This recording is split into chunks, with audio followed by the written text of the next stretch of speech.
All right, so welcome to episode 21 of the Rainier Strength Pod. I am here with world-renowned powerlifting coach Jeremy Hartman. Jeremy has a single-ply squat of 733, 523 bench, and 782 deadlift, giving him a 2022 single-ply total. He is also a 2023 National Coach of the Year, a six-time National USAPL champ, and IPF world medalist, and owner of the 2024 Lifetime Achievement Award. Needless to say, Jeremy has done some amazing things in the sport, both as a coach and as an athlete. So I'm proud to have him here today. Jeremy, how are you doing, man? Good, Robert. How are you, man?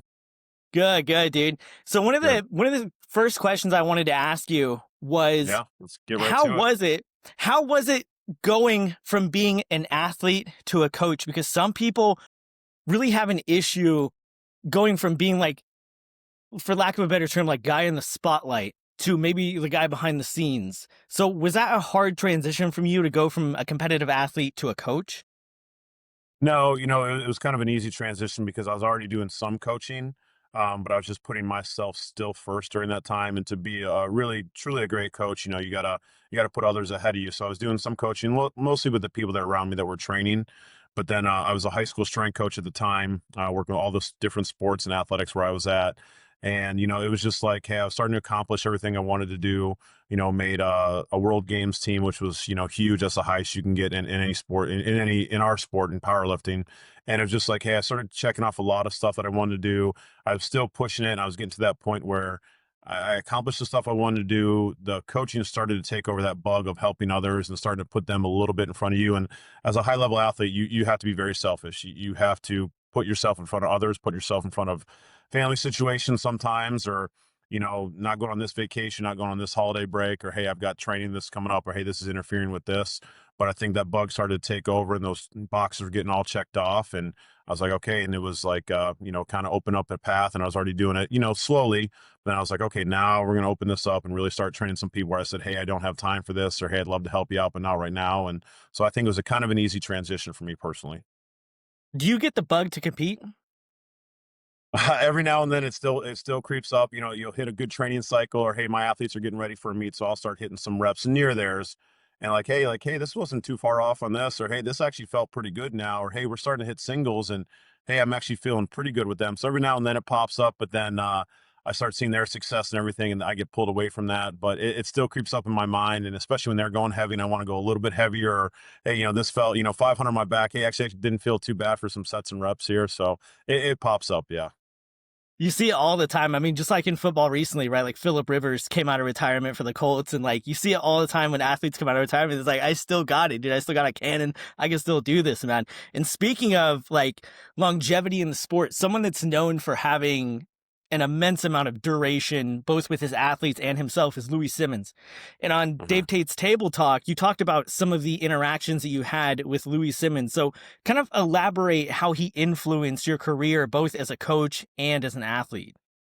Yeah, it was the early 2000s, when we just started, Dave Tate started doing a lot of writing for T Nation and a few other things. And Louis Simmons had some articles that were out there too. And being from Cleveland, Ohio, Columbus is only about a 2.5 hour drive for me. And the first guy that actually started doing my wrestling strength training was Vic Voinovich. And he actually trained with Louis Simmons and Westside Barbell. He was going down there more for fight training, but he was exposed to Westside methods a little bit. And, after I looked at several scholarships for wrestling at the time, and I was like, man, I just loved strength training, what it did for my sport. It was a natural transition. He's like, hey, he goes, you really need to look into Louis Simmons and Dave Tate. I worked with them in the past, and Vic used a lot of their methods. I was doing some speed work, some max effort work, for my wrestling, but I was always cutting weight, and you're always kind of, putting wrestling ahead of training, strength training a little bit, but it was a close second. It was kind of an easy transition because I was arching my back a little bit. I was doing different styles of deadlift, different doing squat variations and stuff, using a little bit of the conjugate, not too familiar with it. But since he was only a couple hours away, my coach had experience training with him directly. I think it was a great transition. And then just the experience with Louis, when I started going down there, first I had to get invited to go down there. The guy, if you look at Westside versus the World documentary, Marcus Marinelli, who was the fight coach in Cleveland, Ohio. Marcus, after I'd been fighting with him for a little bit, did some mixed martial arts at his gym. Kept bugging Marcus, get me invited down there. And once I started proving myself, he got me invited to go down there to West Side. And then it was probably about the fourth or fifth time when Louis saw that I was actually serious about when I was, coming down there. Cause he had visitors all the time. He had guests there all the time, people from out of town, out of the country, you name it. But once he saw that I was dedicated and I was saying, hey, okay, when can I come down next? When can I come down next? Then he started paying a little bit more attention to me. And what was what was the kind of methodology that he exposed you to? And do you deploy a lot of that today as far as like the conjugate, the speed work? Is that something that you incorporate a lot with your athletes currently? Not as much. I don't want to say I've gotten away from it. It's still a philosophy and still a background to my training, but I've modified it, evolutionized it, I guess, a little bit, saw some of the flaws that was happening in my own training while using it and, kind of modified everything there. But yeah, so when I went down there, it was pretty much the speed day that you had. And for your viewers that don't know, he pretty much had a dynamic or speed day. Then he had a heavy day for bench on both days, and same thing for kind of squat and deadlift a little bit. There's more to it than that. Obviously, you can look into it. But yeah, early on, that's what I was exposed to. I was exposed to a little bit in high school, so I had an understanding that once I started reading it and going down there, I saw it directly applied. But I saw how it was helping athletes of all different sports. I saw how it was helping his powerlifting. So yeah, I really dove into that, right away, 100%. The only thing I do is I would do a little bit modified linear periodization, and that's from high reps to low reps as you get towards a meet. So that way your body gets ready for it. But when I was putting on single ply gear, because there was no raw powerlifting in the early 2000s, if you didn't have a bench press shirt at a meet, everyone would be like, hey, what's your problem? Or if you didn't have a squat sit or knee wraps in the early 2000s, everyone's like, what's with this guy? He must be brand new or something. So yeah, it was early on was doing that, but I tell you what, it built a tremendous base for me. If you want to know, I built my first 700-pound deadlift off the conjugate method because I learned to train around the lift. If you look at any style of athletes, a boxer just doesn't go in there and box. A track runner just doesn't go in and run track. A boxer, if you look at him, they're doing heavy bags, speed bags, sparring, head movements, jumping rope, road work, some strength conditioning on there, whatever the coach calls out. You seem to look at a fighter. If you look at a track runner, they're not just going out there and running on the track. They're doing plyometric work. They're doing strength work. They're working on starts. They're working on multiple steps and reps, increasing their volume with everything. Same thing on my end. So like I looked at my deadlift, I was like, man, I was training around it. And for your viewers and stuff, that means I was doing good mornings, very heavy to work on my back strength. I was working my abs because I guess, Louis pointed out my abs were a very weak point. So I was training my abs like I trained my bench press. It was 5 reps and below. I was tracking my training. I periodized my abdominal training. Did a lot of rack pulls because I was very weak at the top of my deadlift. Hamstring work, I was very quad strong, but hamstring lacking. So a lot of glute ham raises, a lot of very heavy RDLs, Romanian deadlifts, where some people would do them for sets and reps. So I built my first 700-pound. I still deadlifted, but I really focused on my off season about doing all these different assistance exercises, like Louis had mentioned before. Concentric good mornings, where I'd start the bar in the rack, and I would do a good morning from the start there all the way up through. So I built it up a lot around that stuff. And then I'd really point that in. When I got my back strong and I got all these assistance level strong, my deadlift would naturally go up, and it built suits of armor on my body too, which at the time, I'm 19, 20 years old, just learning basic powerlifting philosophy. But these suits of armor, man, when I get into like my deadlift cycle, or I get into any of my powerlifting training cycles, actually going into a meet, I had slabs of muscle built up on me. I had, stuff protecting my spine built up around that. I had my abdominals very strong that would help protect my back strength, especially the way I deadlifted and squatted. So it just built a tremendous base for me that I was able to go through and use. Speaking of deadlift, I've been with Pete Rubish for probably like, I don't know, 4.5, 5 years or so. One thing Mhm. he's super big on is deficit deadlifts. Super big on it, deficits, tempo, things like that. Is there a variation of the deadlift that you apply almost unilaterally throughout all of your athletes, or one that you've seen that's been more beneficial than the other? Yes, number one is the technical part. Like if they don't have that, I'm not going to apply different methods and different, crazy variations or any of the other stuff involved.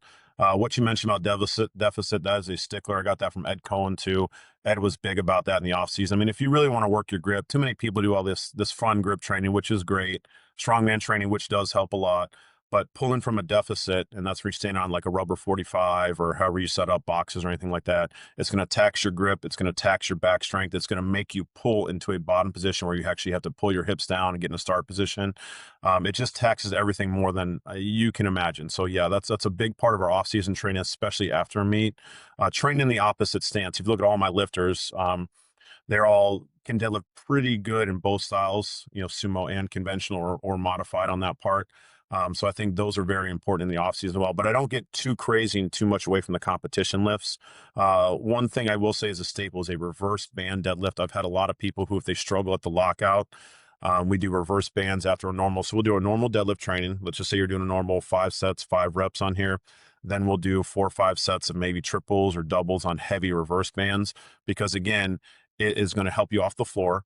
I want the bar to actually come out of the bands at the top. It's really going to tax your grip. You're going to overload your system. You're really going to have to focus on your technique and speed, and it's going to really hit the top part of your deadlift for those that kind of fail in that position. And do you think that applies also to the raw deadlift, no matter what it's raw or equipped, that would be beneficial for both?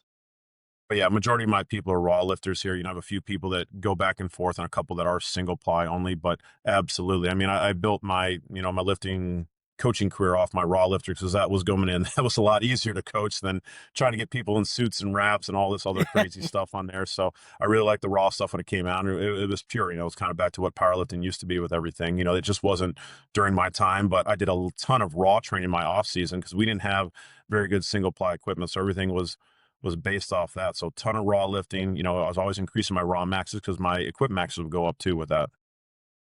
And speaking of the deadlift specifically, we see so many absolutely massive pullers in strongman, especially conventional. We'll just talk about the conventional deadlift here. Do you think that there's something missing there between strongman and powerlifting as far as enhancing the conventional deadlift? Is it just these guys are fucking massive and they're able to pull more weight, or what do you think that gap is? Well, see, that goes back to where I built my first deadlift. If you look at strongmen, they just don't go out there and train deadlift. They're training stones. They're doing heavy carries, heavy farmer walk with everything to work their grip. They're doing almost a conjugate system for their deadlift. Very, very few strongmen have actual deadlift routines. Some have some strict ones, obviously, if they're going to a deadlift competition, but look at the way they build everything around it. That is my initial philosophy coming into my deadlift. They are so massively strong, so built up in so many different areas. They've done flexion training with their back. They've done extension training with their back. All the different implements, because a lot of strongman stuff, it's never the same, the competitions that they're going to. So they have to train there. I mean, do a log clean and press. I mean, you're going to light your back and everything on fire in certain spots you've never done before. So I think those guys train around it, promote almost their own style of conjugate training in it. Those guys train around their deadlifts along with incorporating their deadlift training. It's good. The second thing I think, obviously those guys are using elephant bars. They're using, bendy noodle bars. They get to use straps. They can hitch a little bit. So obviously that does help. I've had some strongmen have come over. They'll say, hey, I got a 700-pound strongman deadlift, but now they actually come over to powerlifting with, a raw one, a stiff bar, and then, hey, they're in the low 600s. And sometimes it's an ego buster for them too. Yeah. Yeah, absolutely. Absolutely. Do you like the variances in bars, like the kabuki bar, the bendy bars? Or are you more of a kind of Texas deadlift bar, Ohio straight bar? Yeah, I mean, you go with what you are. I mean, my lane is, most of my people are USAPL, Powerlifting America, IPF type stuff. So we were all use straight bar. I think the bar's got, Ed Cohn and I talk about this, the bar's it's almost silly on some of the stuff. These guys are deadlifting these 900 pounds and they're double overhand grip, hook grip with stuff, and the plates are almost touching the ground. I think it's got a little out of that. I stick with pure powerlifting. I go with the straight bar the way it's supposed to be. If you look at Ed Cohn, Vince Nello, some of the guys that had some good influences on me growing up with everything, that's the way it is. And that's the federations I compete in. The first time I ever pulled on a deadlift bar, I was down at Westside Barbell, and I pulled a 35-pound PR and almost fell back with it because I couldn't control the reverb on it, because there's bending on me with everything, had to get in there. But once I even learned that, I ended up pulling like a 50-pound PR on it. But you know what you can do. That's just the lane that I choose, and that's what I choose for most of my lifters on here.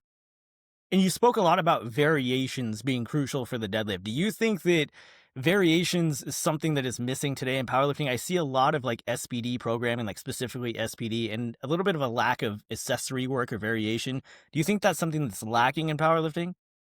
Yeah, Larry Pacifico told me a very long time ago that a lifter should be able to pull relatively the same on both stances, or there's a serious weak point on there. There are exceptions to the rule. I do have some lifters that have a significant difference in between, but I think deadlift is total body. You got to get your total body strong. And I think that's very important. I think today, too many people rush SBD programs over and over again. And I see these guys burn out. I see them come up real fast and then they get real injured because they haven't developed those suits of armor around those specific muscle groups to help them out. I think deadlift is also the most taxing. One thing after meets, if you want to ask a lift that I get rid of for like at least 3 to 4 weeks after meet, it's the deadlift. I do variations. I might do some RDLs. I might do some other stuff, but I really take the traditional deadlift out of my athletes' programs after a meet. I just think it's very taxing. And talking to the lifters back in the day, one thing Vincenello told me, and for your viewers who don't know Vincenello, he was the first guy to deadlift over 800 pounds while weighing under 200 pounds. Vince said when he looked at himself and the other lifters, he believed they all deadlifted too much back in the day, and it cost them their careers in the long run doing so. So he cautioned me when I was 18, 19-year-olds about doing some deadlift variations, training the opposite stance, taking them out for a little bit, doing some good mornings, doing some stuff to help strengthen up, doing heavy partial squats to get more weight on your back with everything, but always keeping the deadlift in there, but not doing as much. So yes, I do think it's a problem. If you look at my lifters, I've got a lot of lifters in here that have been over a decade at such a high level. Shelby Morris, Jared Martin. One thing I had to do with Braden Gulch, who you just had on here, is I had to actually reduce some of that with Braden and take him back down on his deadlift training. It's helped him save his career with everything. So yeah, I think too much, not enough accessory movements. It does hurt people in their careers. And if you look at my lifters and what we've been able to do, we are drug free and we are handling many years of high level experience for a lot of lifters that keep healthy. And yes, speaking of absolute freak shows like Braden Gulch, man, that kid, you want to talk about someone that has a seemingly endless ceiling in powerlifting. I mean, especially being so young and so strong, having a good head on his shoulders as well. Can technique overcome bad genetics, or does it just delay the ceiling? Yeah, technique is huge. You know, when Braden came to me, he actually had a broken back because he was lifting too heavy, too much. You know, if you talked to him, he was actually in a back brace for many months on there. I mean, literally fractured his back because he was going to the gym. He was the biggest guy in there. You know, people around just kind of letting him do whatever. They wouldn't point out too much stuff. And he was lifting too heavy, too often, especially not just deadlift training, but yes, BD days. And he had that, you know, broken his back literally. So when he came to me, as I fixed his technique over and over again, hammered that stuff in, he would drive, you know, he lives about 6, 7 hours away from me. So he would drive down, spend 2 or 3 days with me, you know, once a month where I could have my hands on him, fix everything that I needed to and send him back. So I think technique is always number one. And I think that's something that's really overlooked. If you look at my lifters, and again, when you asked me early on, you know, what is it about the conjugate and do you still employ that? One thing I learned is when I got on the international scene, the IPF, and I looked at all these other lifters, they were from Russia, Ukraine, they were technically sound. And yes, they were doing some Shako programs, you know, they're squatting several times a week, benching several times a week, deadlifting. I noticed how their technique was way better than mine and a lot better than US lifters. And I looked at that as not a flaw, but just something that the West Side method or the conjugate method could improve on. So I do employ more competition specific movements. But I think that was like a technical side that, you know, I really had to employ with Braden, get him going on that part, something that I improve on all my lifters. And if you look at us, when we go out there on the platform, my lifters do stand out versus a lot of other high level lifters at that part. It's technical first, and then you do a weakness analysis. What do they need to improve on next following that? Yeah, and I think technical proficiency is huge. You brought up like Russia, Ukraine, and whatnot. Yuri Belkin being another guy that came over kind of out of nowhere Yeah. and just was Yeah. destroying everybody. Like I remember I was talking to Pete about it, and he was like, "We didn't even know this guy. He just started coming to meets, and all of a sudden he was just beating all of us." And we were like, "What the fuck?" And he was so technically proficient at all three lifts. So whether it was single ply or raw, I mean, it was a work of art at that point. It really was insane. Yeah, and so that's where if you had to ask me, when we talked earlier on at the start of this, my philosophy is it's a little bit of still having that philosophy of the West Side and the conjugate as the backbone, but it's knowing that we have to be technically sound at the lifts, that you have to have the competition lifts, that you have to provide them, and even guys like my high end lifters like Shelby Morris, Jared Martin, Braden Gulch, those guys, they still do assistance work in the off season, but I keep those main lifts at a little bit higher level than I would somebody else. You know, if I get a newer lifter, an intermediate lifter, we will do, you know, technique work for a little bit, and then I will do a lot of assistance. Jared and Braden, those guys, I only pick a few things for assistance that they need. Jared is not doing a meet right now. So I actually have him doing more assistance work, believe it or not, and just a little bit of those competition lifts. Now, as we get closer, we decide one, then I'll kind of switch that out a little bit where he's focusing more on this because the guy's squatting, you know, close to 900 pounds raw, drug free at, you know, 295 body weight. So those are things that I will switch and then I will kind of work in and out. And it's worked very well for our longevity. And speaking of the IPF, they've often been called by a lot of people that I've talked to the no fun league for for a lot of reasons, right? And Yeah. recently they came out to kind of validate that statement in some people's eyes. What do you think about the most recent changes that the IPF made as far as like no celebration, no stepping over the bar, no necklaces, hell, even the switch from Inzer to SBD as far as like knee sleeves and stuff go? How do you feel about these type of changes? Do you feel that it's good for the sport, or do you feel it holds it back? At that level, I think some of the stuff gets a little out of hand. I understand they're trying to make it a professional sport, trying to make it professional when they go out there. They're trying to mimic some of the other sports that, compete at the Olympic level or high level to make it a real worlds. The one thing I love about the IPF is I like how you are truly facing the most amount of countries. You are facing the most amount of best lifters. If you look at like last time I talked to the German coach, Detmar Wolf, they only have the IPF like available for those lifters in there. Yes, there's a couple other federations, but they, Germany and a lot of those other places, they really celebrate the international competitions. And I like that versus, some people like to call themselves world champions or all-time world record holders. And I'm like, you went to a world meet that's held at the same place in the United States every year. There's nobody else there. It's just silly. So the one thing I do like is you are getting some of the best. I've learned a lot from the international lifters, the international coaches that I've been around in the IPF. So there are certain aspects that I really enjoy. There are certain parts of having the most countries available to go out there and compete. Dave Ricks, multiple time IPF world champion. Dave and I are great friends. Dave just spent a weekend up here training with me as well. We were fixing a couple things on his squat and his deadlift for him. Dave and I talk about that, which is the reason why he goes, I just want to go where the best competition was. I want to call myself, as far as we can in the sport, a real world champion, traveling internationally. I've never known an athlete from another sport who says that they're a world champ, track and field, wrestling, volleyball, even whatever you want to call it, that who's never traveled internationally. They've all gone to different countries to compete. So I like having to have guys go out there, really travel, go to a different country on different ground, and really put up the numbers that you need to. So those are things I celebrate and like the most about that international competition.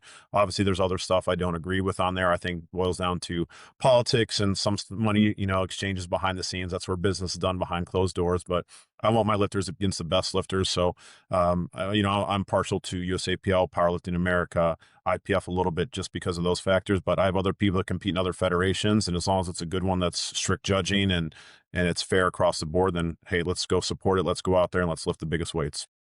Especially if we're talking single ply, because then we're talking like, I mean, the IPF pretty much has a monopoly on single ply, especially if you're drug tested. So it's like, where else are you going to go? Especially if you want to test yourself against the best and you're single ply, that's where you're going to go. That's it. That is the end zone for single ply drug tested. You brought up Dave Ricks, the personification of longevity in this sport. Absolutely incredible. He is the Dexter Jackson of powerlifting. Absolutely phenomenal athlete. Been able to do it for so long. I don't know how he does it. What keeps someone so healthy, so strong, so long? How does one produce a Dave Ricks? Yeah, Dave and I have been friends for over 20 years, and most recently we've been working together pretty closely the last couple of years. Dave, he's just about to turn 66 years old, and we're both from the Cleveland, Ohio area. So whenever we're in town for the holidays, we're in town for Christmas and everything, he come up and trained with me.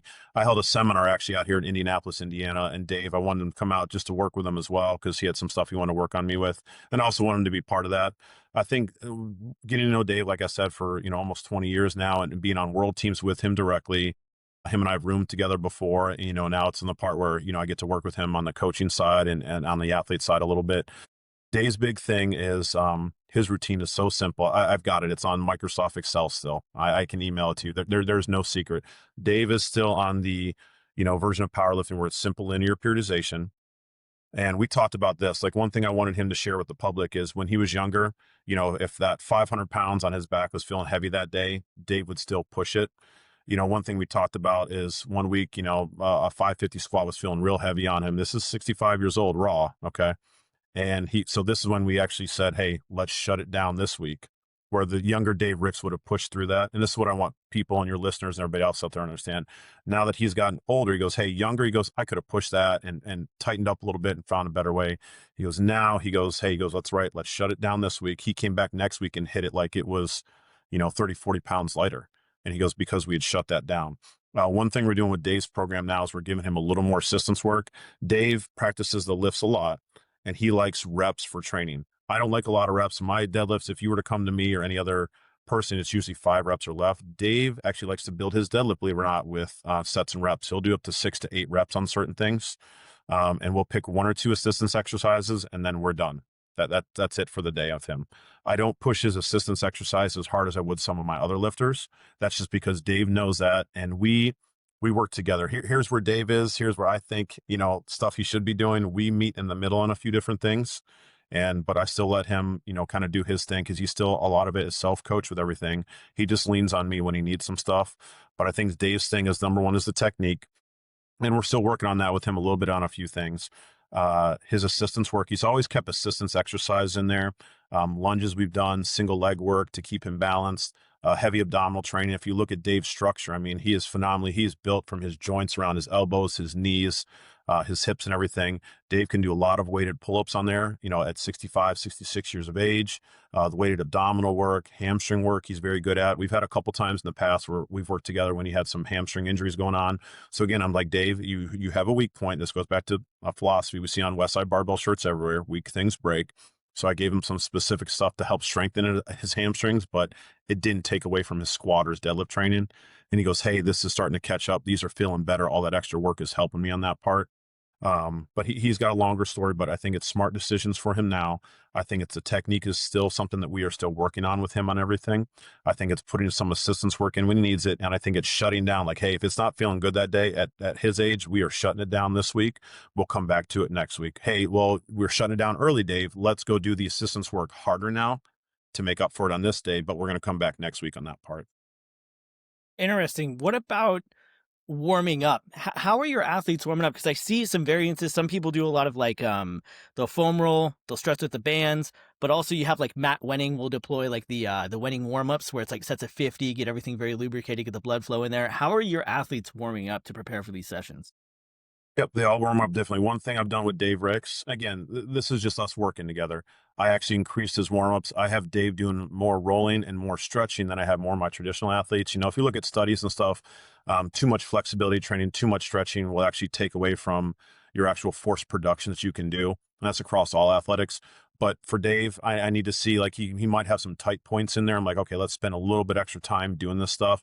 It's basic band stretching that we're doing. I do a couple hip mobility for routines that him and I have worked together on that he likes to do now. Jared Martin being a bigger guy, again, I don't like a lot of stretching, especially for them. But when he travels down here 3.5 hours, 4 hours to come train with me, and he's got to get out, like, hey, we got to get a workout in right away. I will let him stretch out and work through some stuff. Jared will go for about 10, 15 minutes on stretching.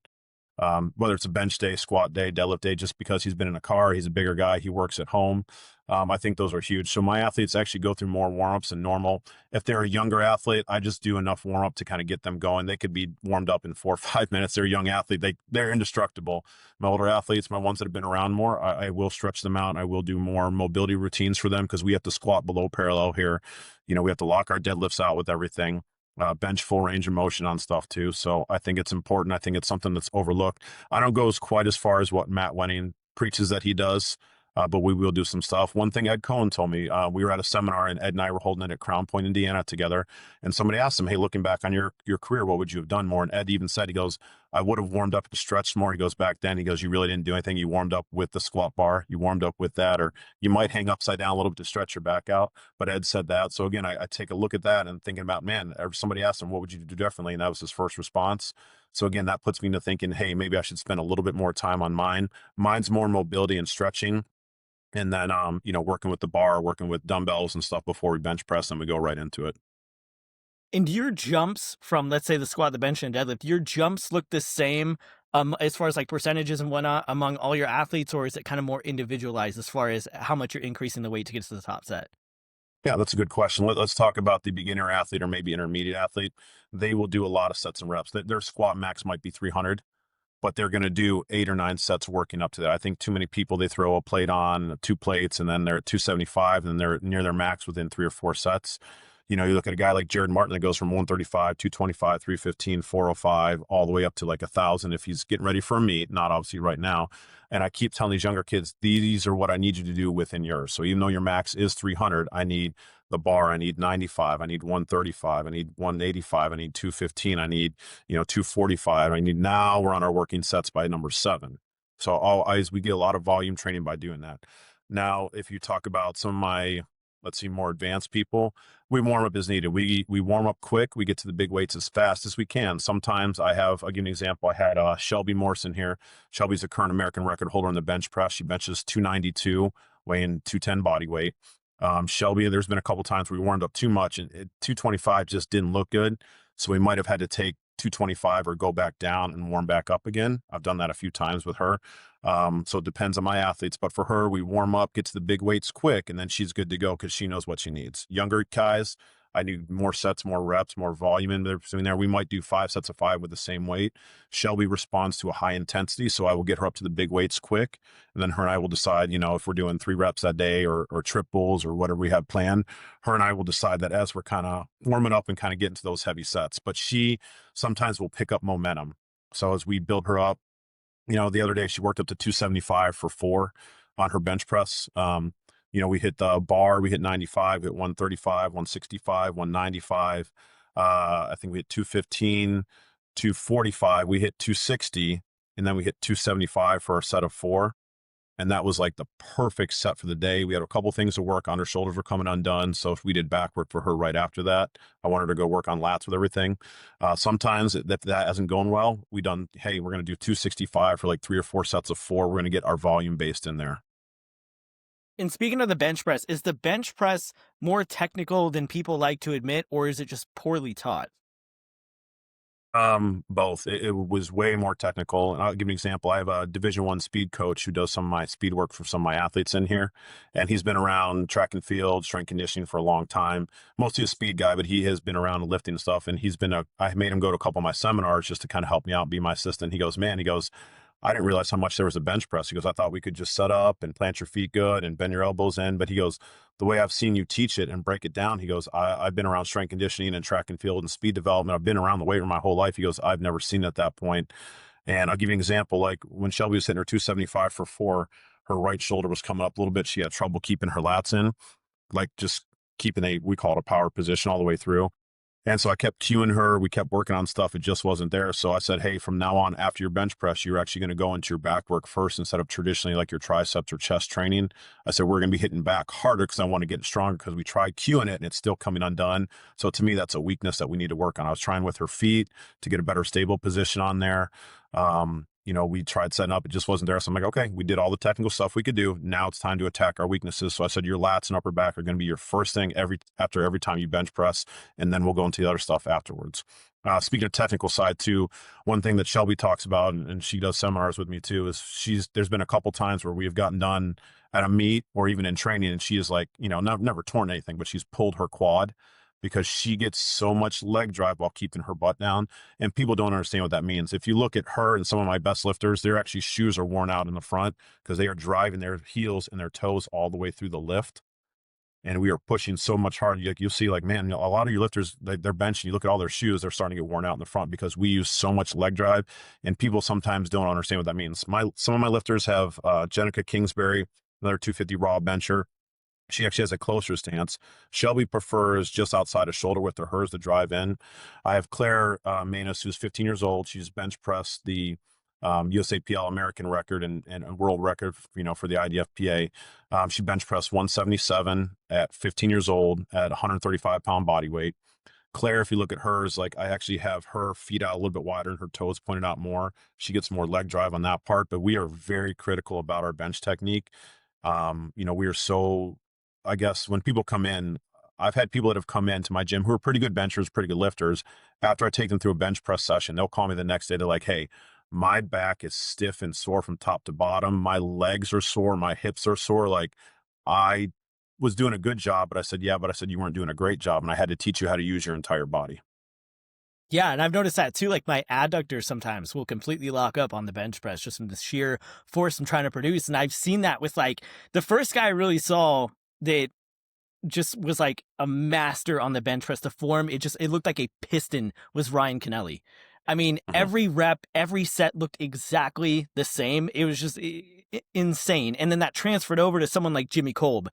I mean, I've seen Jimmy do 625 raw reverse grip for a triple, no wrist wraps, just insane. Blasted out. His single ply is like 1125, 1175, something like that.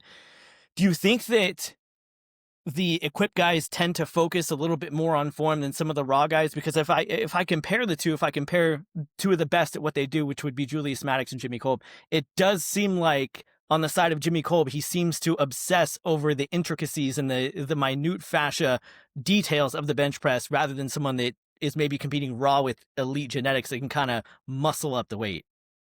Yeah. I don't think I think both people, like, there's a certain style. I give you an example. Jared, since I just had him today, and he's been benching the bench daddy, getting ready to put on a bench press shirt.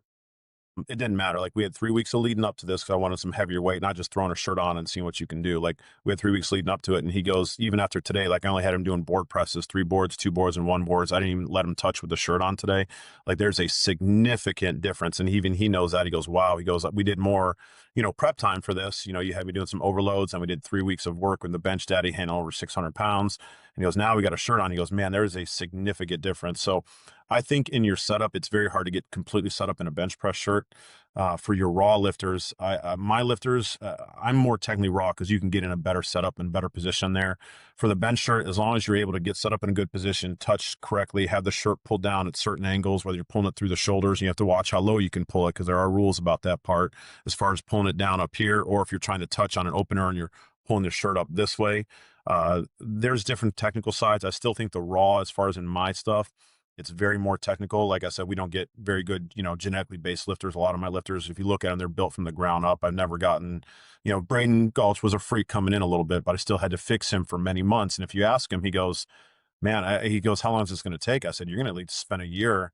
We're going to set some small PRs, but I said, you're not lifting the weights that you think that you are. I said, if not, I said, there's no point you training with me. You can go find another coach. And he bought in after a couple months of the technical side, and he learned on his bench press when we were working on the technique as far as what he needed to do with his wrist position, as far as setting up. Braden had a pretty strong back. He just didn't know how to use it. I really had to teach him how to row the weight in, whether it was raw and equipped. And then once he learned that raw, then it was able to transfer into equipped a little bit better. So I think it's both on each side. Each side has its own technical stuff and its own specific areas. Like, I was working with a guy today. He goes, well, hey, I've been using, a slingshot and everything like that. He goes, if I put a shirt on, it's going to be around the same. I said, not a single ply. This is going to be completely different. Yep. Yeah, it is completely different. And are you incorporating these tools into like your equipped guys? Are you incorporating the slingshot or the Titan Ram or any of those tools? Into my equip guys? Yeah. Yeah, I incorporated both. My equip guys' raw numbers will actually go up because, when you start incorporating with, even if with shirts, even with knee wraps, like, yeah, we're using that stuff, but we only use it for small training cycles. I have, Braden and those guys, like right now, Braden just got done with the meet. He just finished first in the, IDFPA Worlds over in South Korea. He won best lifter out of everybody, all the males, for his. Right now, he went back to, I took all his knee wraps off. I took all his knee sleeves off. I got him out of his squat shoes. I made him go pretty much no wrist wraps, no nothing. I make him develop all those certain qualities again. So I do take my lifters out of that. My raw lifters that do compete raw, we do a ton of overload. You'll be amazed. I can tell you hey, you need to tighten up on your bench a little bit more. Well, hey, you put 75 pounds over your bench max and you're wearing, slingshot or a bench daddy or whatever, or a reverse band bench press, you will learn to tighten up really quick when you start bigging out that heavier weight. You'll learn to control your breathing. You'll bend the bar more. You'll dig it into your hands more. So I use a lot more overload than I maybe see some of the other coaches do, but my lifters learn about how to do that. And when your nervous system has handled that much overload weight, it's ready, it's primed. You'll see certain areas start getting thicker, because you're developing muscle mass, because your body's like, hey, he stimulates this much. We have got to grow. We have got to get stronger in these certain areas. So yes, I use them with my equip lifters, and I use actually a ton of overload with my raw lifter, and it's got a tremendous transfer over for everybody.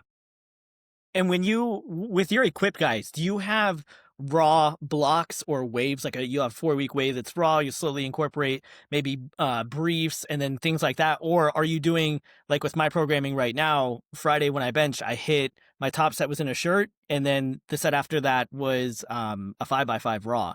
So are you doing both in one, or are you like cycling or waving those in?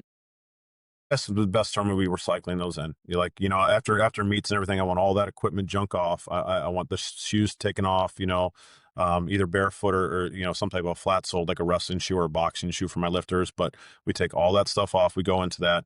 And once I've seen them kind of recover from their strength and they're mentally, kind of getting back into it, and okay, now we're getting some decent numbers raw, then we'll start putting some equipment on. Hey, let's put some loose knee sleeves on. Hey, let's put a loose belt on so we can practice breathing into it.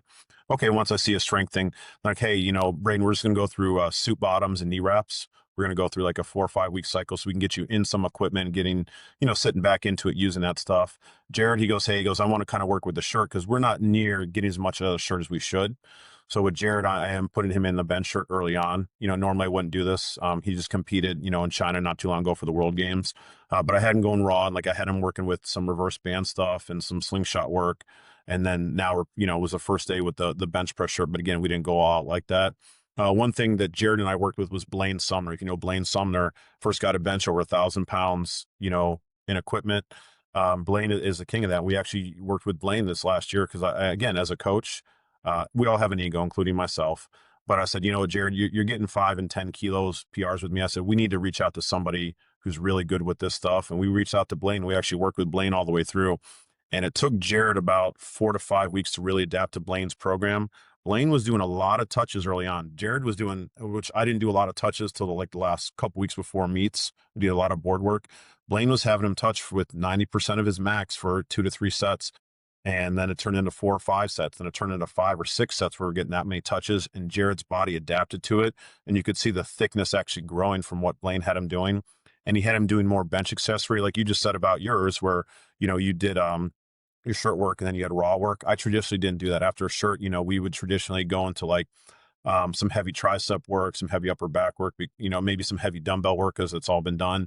We put a little bit more into Jared's, where he was doing some pin presses with raw after the bench shirt, where we were doing some heavy belly touches down here, where he's actually touching a little bit lower on there, even raw work, and it actually transferred out real well. So it was really neat as a coach to work with Blaine Sumner and Jared at the same time on this, learn Blaine's philosophy, and now I've got a whole new method of bench shirt work that I'm excited to incorporate with my lifters, and it's already really helped us out. I mean, that's insane too, because on one hand, you have an athlete like Jared Martin, who is arguably in the prime of his career right now. I mean, the sky's the limit for that guy. So strong, so dedicated, so mentally strong as well. And you have a legend like Blaine Sumner as well coming in, stepping up to help. I mean, that's got to be a pretty cool dichotomy to have one guy that's like a legend in the game and one that is cementing himself to be a legend in the game, and having that harmony in one has to be super cool as a coach. Yeah, it was great. Blaine and I worked together in the past. I worked on his deadlift for a little bit because that was one of his weak points. I never touched his squat or his bench press. And again, mine was more on the technical side. And Blaine and I always had a good relationship. We were always at the Arnold together too. Little stuff like that. And when we reached out to him, because again, this is when I put my ego aside. And I was like, we need to get more out of the shirt. We need more shirt work. And Blaine being the king of all this, benching 1,003 in that, plus his 1,100 squat and everything. And it was great because now I have a new philosophy and I've seen it work, and have a good understanding of Blaine's program. And now I've even upped my own game, and it's made me a better coach because we reached out. We had a weekly meeting with Blaine. We sent Blaine videos. Blaine would talk to us back and forth, and then Jared and I would take Blaine's and just tweak it a little bit based on, what we were doing together, because Jared was training with me during that time. But it was neat, and it was kind of exciting for a coach. It's kind of like a lifter. You get a new routine or you get something new and it's working real well. Well, as a coach, I got to see it evolve. I got to change my philosophy, and now I'm even better coach because we work with Blaine, and we're going to work on some more in the off season here and develop that. But it was kind of exciting to have something new and something, different philosophy of mine, and me playing along with it and seeing the changes directly and how it helped Jared as a heavyweight lifter do it. So now I have some new philosophies and some new routines that I want to work with my lifters because of that. And one thing I wanted to touch on as well was the coaching market is massive in powerlifting. It's huge. And rarely do you see someone who has the credentials of an IPF medalist as well as just the sheer coaching prowess that you have. I mean, the athletes that you've coached are nothing short of phenomenal.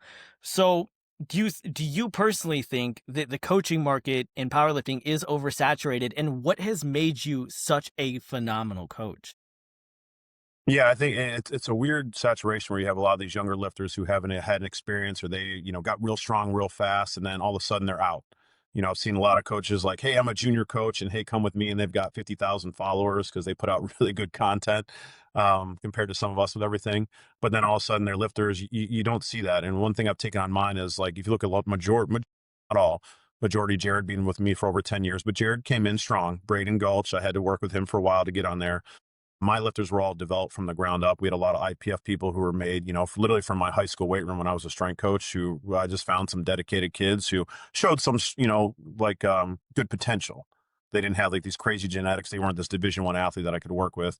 But I think you really, if people would do their homework a little bit more, because some of these coaches, all you see is like them demonstrating all these exercises, or hey, I'm a powerlifting coach, but it's always them. Like, well, who are you developing? Let me see from the ground up. Let me actually see you take somebody all the way through.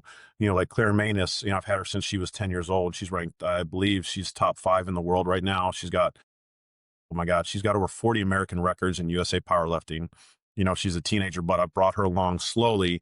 And even I had some people who were like, oh, you shouldn't be doing this with her, or hey, I see this on there. And, they'll leave some silly comments. But again, we stuck the path, and she's been healthy all the way through.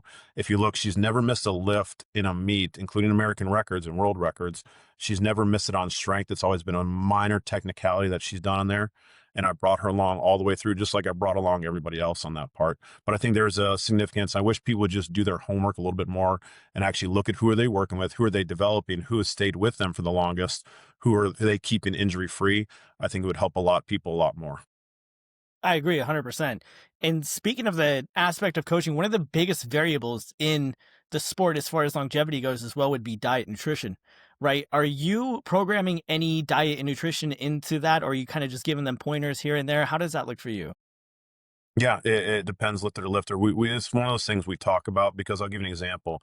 At 21 years of age, I had missed in 2003 my own personal stuff. I missed placing the IPF Worlds. I took fourth. I won a medal in the bench and one in the deadlift, but I ended up taking fourth. I lost by 2.5 kilos, and I got with a nutritionist. His name is Sherman Ledford. He used to run Quest Nutrition, not the Quest bars you see, but Quest Nutrition out of Atlanta, Georgia.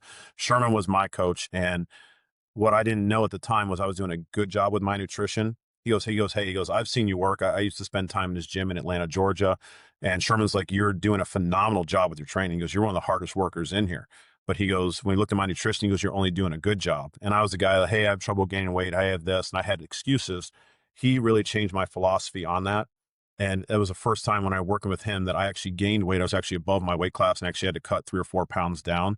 That was the first time I actually medaled in the all around, took third of the IPF Worlds underneath his nutrition with everything. But he was total control of that.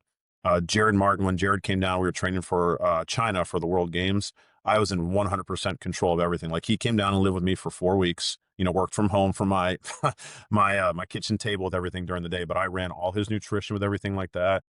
He was only allowed certain things at certain times. It was pretty much the same bland diet every single day. And there was no sweets in my house. Even, I don't really carry that stuff anyway, but I got rid of anything that he, couldn't do. And he had everything like, here's your meal. There was no questions about it. So I think the nutrition is part, but we always hear like good nutrition, good nutrition. What is that?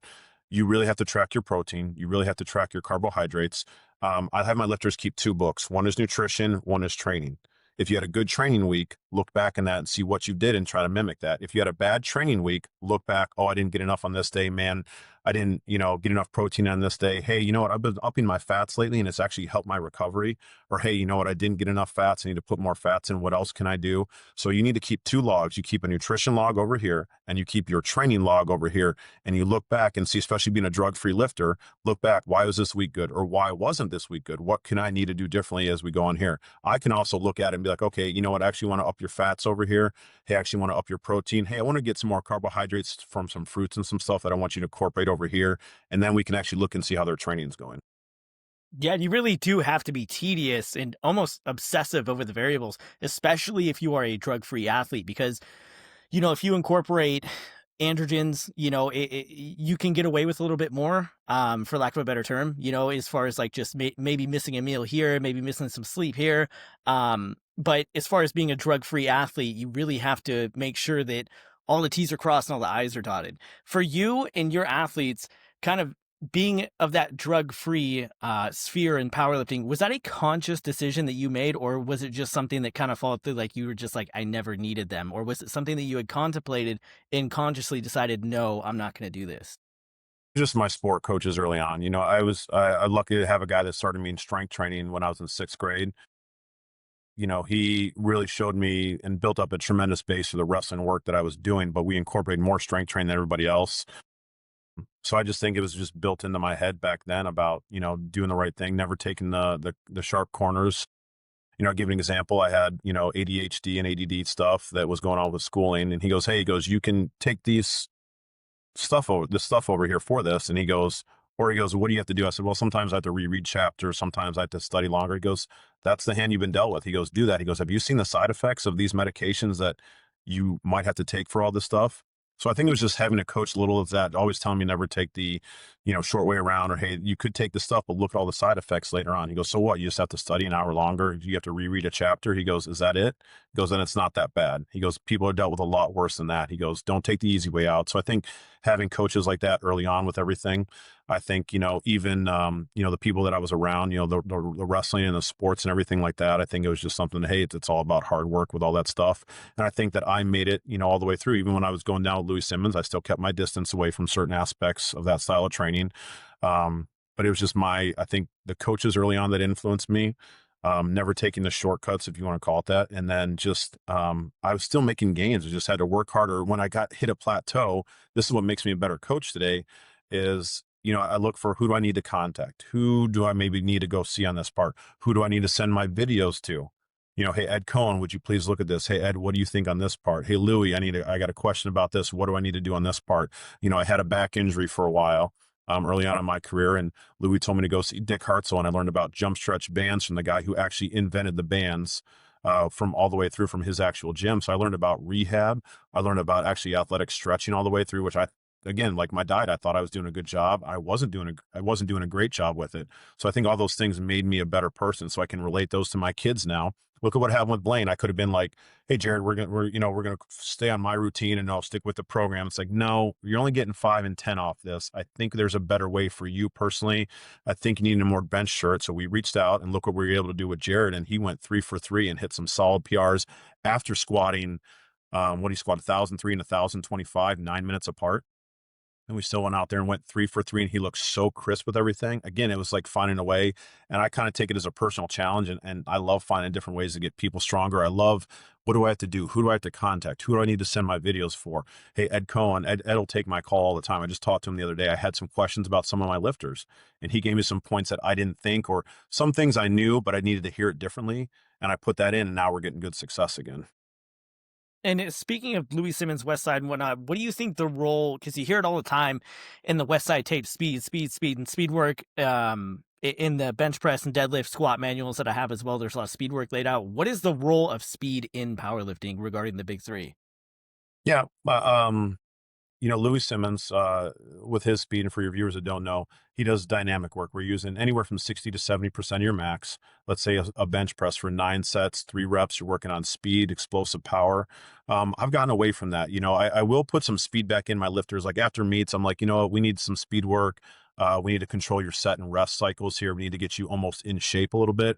So I will put some dynamic work kind of after meets once they build their strength base up again, but I don't incorporate as much as I used to. I've gotten more off sets and reps over time. But here's the thing. I think you just need to apply your speed to all your lifts. That doesn't mean you're throwing up 135 on bench as fast as you can, but you're trying to push up. I'll give you an example. When I was talking to Shelby about hers, like she was recently benching with me, and we were talking about, hey, like you need to treat this 225 like it's 275. Your goal today is the 275 for 4 reps.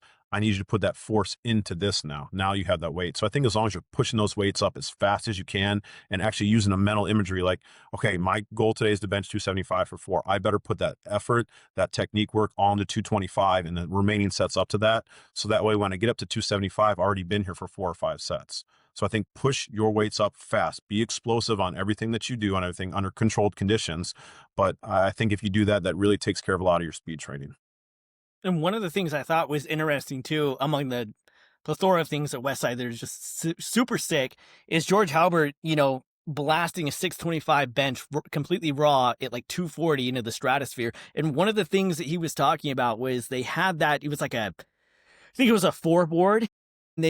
George just overloaded it with bands. There was like almost no plates on there. It was just tension. And that lockout, I remember him in the interview with Matt Wenning talking about how that really helped put his lockout through the roof and really enhance his bench press, both raw and in the shirt. So how often and how much bands are you incorporating into these lifts? Yeah, I'm glad you're bringing it up because I was around George Halbert from the early 2000s when I was down at Westside training.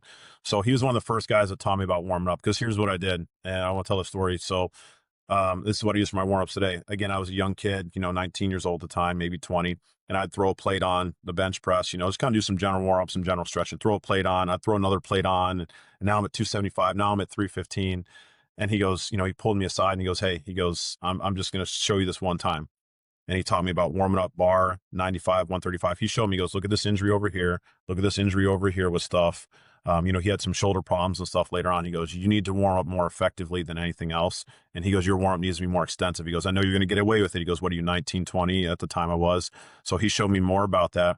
And one thing I even taught to George, because I ran into him at Westside about 2 months before Louis Simmons passed. I brought a couple of my lifters down there to Westside. I wanted Louis to look at him, and he invited us down for the day. And George was in there training on Sunday. He has his Sunday groups. And George and I just got in a general conversation. Like I said, I've been around him, so we've known each other throughout the years. We're not great friends or anything like that, but we've been around each other enough. And he goes, the type of training I did with all the bands, all the chains, he goes, I've only had one or two lifters ever in the history of, him helping out at Westside and coaching that could handle what I could handle with that. He goes, most people to tear up. If you listen to Dave Tate talk about when he tried to keep up with Chuck Loganpool with squatting, when Chuck was kind of injured, he goes, I tried doing that and Dave's pulling his hip flexor, tearing up his groin.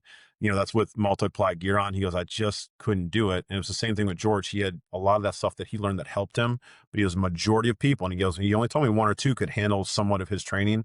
They can't do that. He goes, that's what he responded with all that extra band tension, all that extra chains that he did, the speed work, the board presses that you just mentioned. But he goes, majority of people just need simple sets and reps. They need the speed work, a little bit of chains, a little bit of bands to help overload that. And he goes, they'll get great responses just like I did. And one of the things I think was the most interesting about George was when you see him in like the documentaries. I mean, the media coverage for George is pretty scarce. The only two interviews that I could ever find was the one with Matt Wenning and the one he did with Westside. But one of the things about George is super interesting is that he doesn't necessarily look like he was someone that was necessarily built to bench press. Because if you look at someone like a Kenny Patterson, he looks like he was built in a lab to bench press, and like that's it. I mean, it's phenomenal. It's like, dude, his fucking arms are the size of my quads. It's insane. So, what do you think? Do you think that at the end of the day, hard work can overcome genetics? We heard this as well. And if we look at bodybuilding with Phil Heath and Kai Green always said, it doesn't matter how good Phil Heath's genetics are, my hard work is going to outclass him and I'm eventually going to beat him. Do you think that that also applies in powerlifting? Yeah, I mean, look at this. I mean, let's be honest. In bodybuilding, to get to that level, those guys have to take a lot of drugs. In powerlifting, you get a lot of guys. Jesus Oliveira, Jared Martin. Some of my lifters, some of the other ones out here that are drug free. If you look at them, they contend with a lot of those guys that are untested. If you looked at the WPO back in the day, World Powerlifting Organization that used to run the Arnold Classic, we had several guys, Wade Hooper being one, Brian Siders, who's another heavyweight before Blaine Sumner came on the scene, along with Ray Williams. If you look at those guys, they went over and competed against those guys and did very well, in their organizations with single ply gear and stuff like that. If you look at a lot of the deadlifts too, Louis Simmons used to joke around, like when I was competing for USA Powerlifting, Louis would joke around. He goes, you wonder why your guys' deadlifts are so good? He goes, you have so much time under tension from how deep they have to make you squat. He goes, your backs are incredibly strong. And that was something that Louis said. He goes, that's why your deadlifts are a lot better than ours over here. And it was something that he, commented on it and talked about. He goes, the higher my guys squat, he goes, the worse their deadlifts are. He goes, there's not enough time under tension. They're not taxing those squatting muscles and deadlifting muscles enough with everything. So I think in our sport that we can overcome that. I was one example, look at mine. I really didn't have that much genetics on my part, but I learned to seek out Louis. I learned to work with Vic Voinovich. I learned to, when I was learning the bench press shirt, I'd go down to Atlanta for Quest Nutrition and train with Sherman and stuff I needed to do. When my nutrition stuff, I learned about that. When I had my injuries, no chiropractor, no physical therapist could help me out. There's only limited. When I worked out with Dick Hartzell with jump stretch bands and learned about how to actually stretch correctly, how to decompress the spine, what spinal traction actually meant. Holy cow, he put 2 or 3 years on my lifting career just on that stuff alone. So I think it makes you go outside the box and really search and find those people who are willing to do all that stuff. And a lot of times they'll do it for free if you really show interest and good work. After the 5th time of coming down to see Louis, he actually started paying more attention to me. After I came down, spent my fall breaks, he actually came over and picked me up in his car because I was saving my gas money, sleeping on a friend's couch at Ohio State University just to go train there. And he goes, "You're doing what?" He goes, "I'll come pick you up tomorrow." And he would pick me up, take me out to breakfast. And once I started pulling 700 in front of him and he saw that I was showing some real strength, then he, helped me out a little bit more. Ed Cohen, when I call Ed up, hey, Led, I got a question about this. One of my lifters here. Hey, I got a question about this. What should I do on this? Or, hey, can you look at these videos? Tell me your feedback. I think that really helps more people. And my lifters see me doing that. And they know, even though I have my own ego, that I'm willing to go outside the box anytime to help them out. Because, hey, somebody else might say something differently, give me something differently, or help me out in a different part. And it only makes me as a better coach and as a better person all around. Yeah, and I think that the drug tested arguably is more popular now than ever. I mean, even the WPO came out recently and said, "Hey guys, we have this avenue now for multiply guys. If you want to compete tested, we're going to open this too." So I think that the tested stuff is more popular than ever. I mean, if we pulled it up on Open Powerlifting, I'm sure that there's a lot more tested than untested, which like in the early, 2011 during that era, yeah, like Dan Green, Stan Efferding, Mark Bell, like a lot of those guys, more of like, it was more untested was dominant really over the sport. And now I feel like it's completely flipped. Yeah, I think, with the whole, we talk about this all the time with when Raw Unity first started with everything, the Raw Unity meets, and that came up. And then, we switched over to that, and these CrossFit people started seeing that, just like USA weightlifting. We grew from, mostly a cult sport, which it still is a little bit, to, well over 1,000 people. We have to jack up the totals every year just to qualify for nationals. If you could look at USA weightlifting, they had the same thing. They had a splurge come out of nowhere, from the CrossFit, because people are like, "Oh, these are easy lifts that I can do. Oh, I don't need all this fancy stuff, just to go to a meet and all this, 4 or 5 people around me to teach me how to use this shirt." Or, "Hey, I don't need, I can go and hit my own lifts now in the gym raw if I need to, just get a spotter or two." As before, "Hey, can you wrap my knees? Can you help me out with this?" You need 3 or 4 people. So I think it's been a tremendous thing. And I like that. I mean, I've always liked just single ply and raw powerlifting. I think it's been good on that part. Whether you choose to go test or untested, that's up to you. It's just, this is my lane, this is my avenue, and this is where I want to be dominant at. And speaking of back to the bench press, there's been a lot of contention about frequency. Some people go up to 3 times a week as far as bench press goes. What is the most success you've seen as far as bench frequency in 1 week? Are you benching once a Yeah. week, twice a week? Yeah, I think the frequency in the bench press. Now, Mike Tashir, who's a great friend of mine, Mike Tashir and I have been on multiple world teams together. We've worked together back and forth. We've done seminars. Mike is a guy who, he benches 3 to 4 times a week, pretty much regularly. Again, he can do certain things that some of his lifters can't. Mike's had great success with some of his training and with other people doing that. I haven't had that much. We bench press twice a week. If you look at Jen Thompson, who's got tremendous longevity in this sport, and who is the best, no matter what, tested or untested female raw bencher of all time, and she is tested. She's been tested since early 2000s, I think. If you look at her, Jen only benches a couple times a week, twice. I've never seen her or talked to her, and her and I have been on multiple world teams. I know her husband, Donovan, real well. Great guy, great coach. She does a lot of assistance work and a lot of variations in her bench press. Now, Jen was a little bit of a freak when she came out, okay? But if you look at the way she's done that, she's been able to do that because her back is very strong. Her shoulders are very strong. She does dips with tremendous amount of weight, does a lot of high rep, high volume dumbbell work, heavy holds on stuff, heavy pull-ups with everything that she does, plus the traditional powerlifting movements. I've seen more longevity over time. People who do the Chico style multiple times per week, or, the other one that was very famous, benching multiple times a week that gets you good. There's another routine out there. It'll come to me in a second, but I've just seen those things are great for a short amount of time. But I've seen more stuff happen, like, "Hey, my shoulder's really bothering me. Hey, my pec's starting to bother me. Hey, my elbows from all the pressing is starting to bother me on this." So there's a couple times a year where I will take training blocks and we will dumb down our assistance work, because I'm a big assistance guy. And I will have my athletes bench press 3 to sometimes 4 times, but it's only for a small training block. And you'll get a lot of technical practice out of it. You get a lot of sets and reps. Shelby Morse, who's one of my top benchers of all time, she gets a lot of doing that routine a couple times a year. She loves the frequency of doing it, but it's only for, 2 blocks of 4 weeks. So maybe 8 weeks out of the entire year where we'll drop the assistance work. She's happy to do that. Focus on the bench press over here. Kind of like the Smolov. That's what I was thinking, the Smolov bench routine. For your listeners out there, just look up Smolov bench routine. Okay. Smolov Jr. It'll give you a bench routine. You can plug your max in and do that. We'll run something similar a couple times a year, but my lifters twice a week. This has been and we've had tremendous benchers all the way through ours, and healthy benchers as well. We do usually do a closer grip on a Monday, day one. Follow the Louis Simmons thing, 72-hour break. We'll bench again on Thursday, but that's going to be closer to a competition grip or a variation I think they need at that time.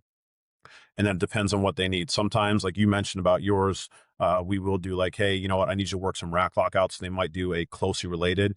But here's what mine is. It's a close grip bench on day one, followed by assistance work I think they need. It's a heavier bench, closer to a competition, maybe a little bit wider grip on day two.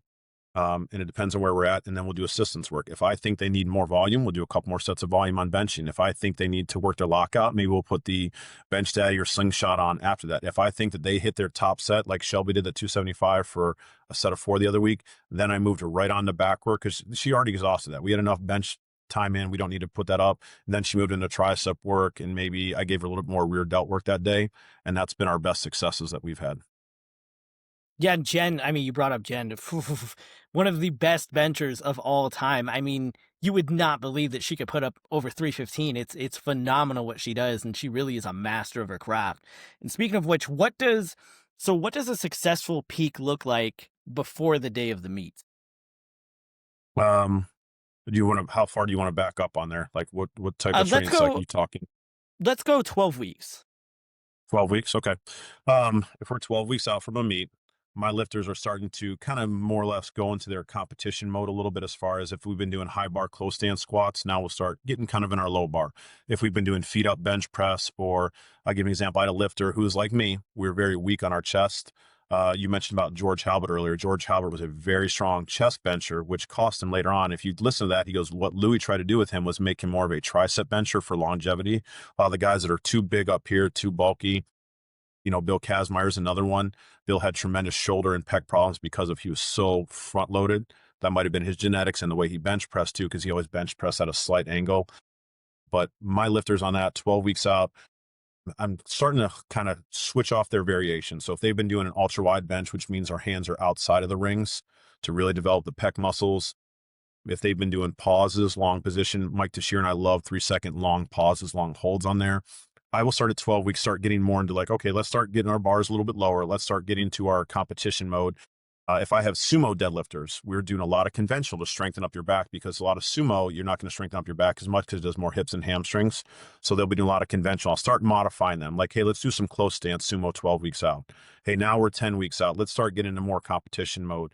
Hey, let's start building up our repertoire. And then if you have an athlete who's got good GPP, general physical preparation, they've been training hard, they're in good shape, they've been doing well with their nutrition, they can hit sets and reps, they built a tremendous strength base with assistance work. I need about 2 to 3 weeks, or a week, probably like 10 and 9 from a meet. So week 9 and 10 over here, that's when we start really getting to our competition mode. We'll be doing like sets of 5 over here on main lifts, and assistance work is still 8 to 10 on everything, depending on what we need. As we get into 7 weeks out, that is our pre-competition phase. Okay, now we're really dialed in. We're pretty much picked out our routine that we're going to be following for the next 7 weeks. Now, when we're 5 weeks out, then we're hitting really heavy triples. I work to deadlift. We'll do singles earlier on, but I like hitting triples, doubles. We'll hit singles before meet. It's almost simple linear periodization, which people think, no, there's got to be daily undulated periodization. There's got to be, this style or conjugate method. There's got to be something else. You got to have more SBD days. No, we do that. I think at the end of the week, I always put deadlift as a last day, because I want your body taxed. I wanted you to have a couple heavy benches, a heavy squat early in the week. And then even before deadlift, some of my lifters, if they do need an additional bench day, I got one guy who does respond to 3 days of benching. His name's Aaron Latinsky. He just won best lifter at the USA Powerlifting Bench Press Nationals out of all weight classes. He is going to the Arnold right now. Aaron is one of my few lifters where he's got shorter arms. He's got a really good arch set up, so he can handle 3 days a week of benching. But I will have him bench press before he deadlifts a little bit. I always want deadlift in a fatigue state. So I want at the end of the week, I want either some type of squat variation done or some type of bench press before we actually deadlift. So that way you've trained all week, you're already tired. Now you got to squat or bench something before you actually have to deadlift, and then we'll go into our deadlift routine. But I really think it's 12 weeks, we start getting closer to it. 9 and 10 weeks, we're kind of hitting our routine where we want to be. I'm clearing some stuff up. 7 weeks out, now we're kind of picking our routine for the meet. Deadlift singles start earlier on, but then 5 weeks, if I have a conditioned athlete who's been strong, who's been injury-free, who's been healthy, I need about a 5-week prep, and we are good to go for a solid meet. Now, with your athletes, I mean, you're handling athletes that are at the world level. Have you noticed that you've had to help some athletes more so on the psychological or emotional side of things as far as maybe when they fail to lift or something went awry during a prep? Have you noticed that you've had to kind of coach them in that way as well, psychological, physical, or emotional? Yeah, because all we see on Instagram and social media is the happy people who are hitting like, oh man, that felt like an RPE 7. And you look at yours, why is it mine feeling like an RP 7? I'll give a thing about Dave Tate. Dave Tate once said back in the day, early 2000s, he goes, anytime I put, and Dave Tate squatted, 925 in multiply gear, 935, I think, because he outdid Louis. He did 935. He goes, anytime he got over 750, it just felt like crap on his back. It didn't matter how good he was, how recovered he was. And he just knew that's the way it was going to be. He goes, maybe I had a good day in between there. We didn't feel as heavy. He goes, it just felt like crap after I got to a certain point. And we see too much of that online. We don't see all the, when my lifters are like breaking down, like, man, stuff felt heavy today. Hey, stuff's not going right. Hey, I think I'm going to pull something. Hey, this is killing my hip today. It's just, hey, I didn't sleep real well. Or, hey, I was up moving all day, with my job and everything. And hey, I was traveling. Hey, I didn't get to eat the stuff I needed. I didn't get to cook the way I needed to. So we don't see that stuff with everything. So I tell my lifters about, okay, we're going to take what's there for the day, especially if I'm coaching them online. I give them a range where they should be, but if they contact me like, hey, it's just not happening today, which does happen. And it happens more than I like to admit or more than we like to admit on social media. Okay, this is reality training. Yeah. So I talk them through, okay, we're taking what's there for the day. But since we cut this short, I need you to go heavier on assistance work for the rest of the day here. We need to make up for it on this part. Hey, you know what? I had guys like, Jared gets sore in his shoulders because he sometimes is a shoulder bencher. So Jared will come in the next day to help him get recuperated because, again, he can't take drugs to help recuperation with everything. We'll come in the next day. We'll bench press higher reps. We'll do like, honestly, sets of 10 to 12 to 15 sometimes just to get some blood flow in there. I'll have him do some rear delts to help open up his chest and his shoulders. We might do some banded shoulders, some front raises and stuff like that. It's a quick 20-minute GPP, general physical preparation workout to help him recuperate so he can get ready to bench again heavy in 2 to 3 days later. So it really depends on my lifters, what they need. It's me doing, okay, we need to do this, Jared. We just know Jared's shoulder's going to beat up and I have to get on him about his, hey, this is what I need for your recovery day. You're not just sitting around. I need you to go in the gym, even though it's technically our off day. These are the things that non-negotiable. I need to get some sets and reps on there with everything. And that usually helps him recuperate enough where he can bench press again, hopefully 3 days later. Yeah, that's a hard one to deal with. Happened to me yesterday. Like I was on my top set of squats, getting right back into the equipment here after my meet in December. And it was the first session back, and I was supposed to hit, I was supposed to hit 5, and I hit 3, and I was pissed. I was fuming, dude. Just upstairs in my garage, just so mad. But that's the side a lot of people don't see. But like you said, it does happen more often than not, and it's definitely one of those things that you have to deal with if you want to last in the sport. And speaking of lasting in the sport, because we brought up people like Dave Ricks, what do you think separates the lifters that last 10 plus years versus the ones that kind of just do a couple meets and fade away? Yeah, one could be genetics. So I've seen, and Dave does have great genetics. Okay, no matter what we've done. And again, I'm not his full-time coach. All right, I help Dave out when he needs it and when he comes up to see me and everything like that. But I think it does help with having some good genetics. But I think it's the way these guys have trained. If you look at Dave's routine, it is so simple, and he doesn't have all these crazy assistance workouts or all this other stuff, and he knows what he needs. And I'll be like, Dave, you need some more hamstring work on this part.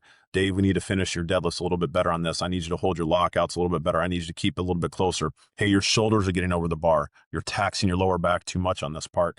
Hey, I need you to put some extra ab work in. You're using your back almost too much on that. So I really think the longevity part is part of your genetics. So I think it's another thing. It's the coaching part, because I see all these programs where these kids are like, well, I'm doing this. And I, like you just talked about, hey, I have my squat, bench, deadlift days and I'm doing this and it's going so good. I'm like, yeah, but you're not building up the assistance work. You're not taking the time to learn this stuff. I was talking to a famous boxing coach. I was at Customato where Mike Tyson trained in Catskill, New York. I was actually talking with one of the boxing coaches there, an old school guy. And he goes, too many guys want to come in. They just want to hit bags. They just want to. He goes, back in my day, he goes, we learned how to throw a jab. We learned how to throw a hook. We learned how to do defense. We learned all this stuff before just going out there and, hey, I just want to hit bags. I want to learn how to fight. I think it's the same philosophy. It really is the same thing over here. Like, these guys get so good, but then it drops off. Just like when we're talking about people who follow the Chico routines where they're squatting and benching multiple times a week with high volume training, especially being a drug-free lifter. I think doing that multiple times, you're going to get great results. You're going to get better at it. You're going to get technically sound. You're going to learn to handle certain weights better. But I think, again, it only goes for so long. You can only last for so long during that stuff before you need to switch stuff up into something else. So I think the longevity part, I think it's, you really have to When you asked me about my lifters when they started off, it was technique first, 20 to maybe 30 minutes, and then I would beat them up with assistance work for that day, whatever they could handle, and that was it. The next day would come in, if that was a bench day, the next day would be a squat day. And we worked technically for a good 20, 30 minutes. I could just see when, okay, that's enough. Your form's breaking down. Like, we're done with this. Now I'm going to beat you up with reverse hypers. I'm going to do back extensions over here. I'm going to do all this other stuff. If you read about the Dynamo Club and how they used to train, Vasil Alexiev, one of the greatest Olympic weightlifters of all time, Vasil used to have a whole list of special exercise that he used to do. And one thing he wrote about, he goes, the Russian Olympic weightlifting coaches, he goes, if I would miss a jerk, they would think I would need to jerk more. Alexiev's time, he said, you know what, I need to train the muscles around that stuff. And that's where Louis got a lot of his stuff from, was from Olympic weightlifting. So you had the Bulgarians at the time, though. If you look at the Bulgarian weightlifters, they would do maximal lifts multiple times a day sometimes. And they were usually good for one Olympic training cycle. Name Suleymanoglu, I think he went through several of those, but he was also a genetic freak to what he could do.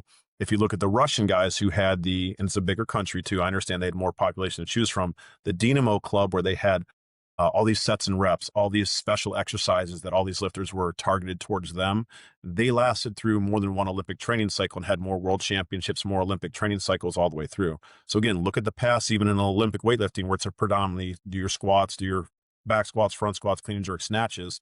If you look at how those guys train, they trained with special exercises that made them a little bit longer. The Bulgarians, who trained specifically, back squat, front squat, clean and jerk snatch, very rarely, unless they were injured, they weren't doing any other assistance work.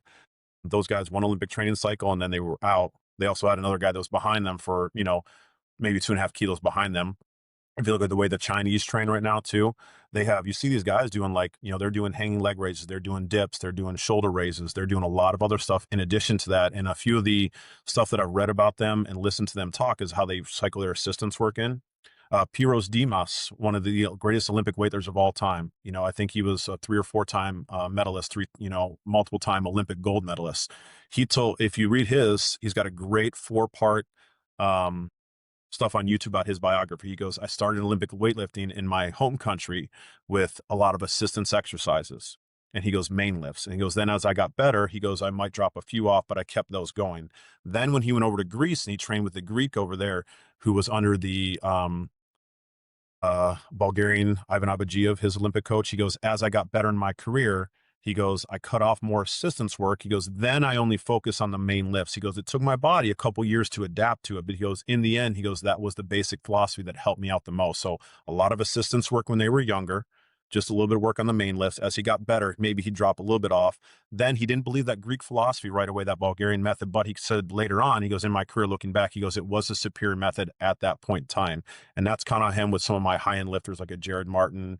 Braden Gulch, not yet. I'm still building him up. He's still got a lot to learn, a lot to go through. But I think those are the most important ways to build them up. Just look at history, look back at some of the great lifters and programs I've ever done, and you're going to create some good lifters like I have for a long time.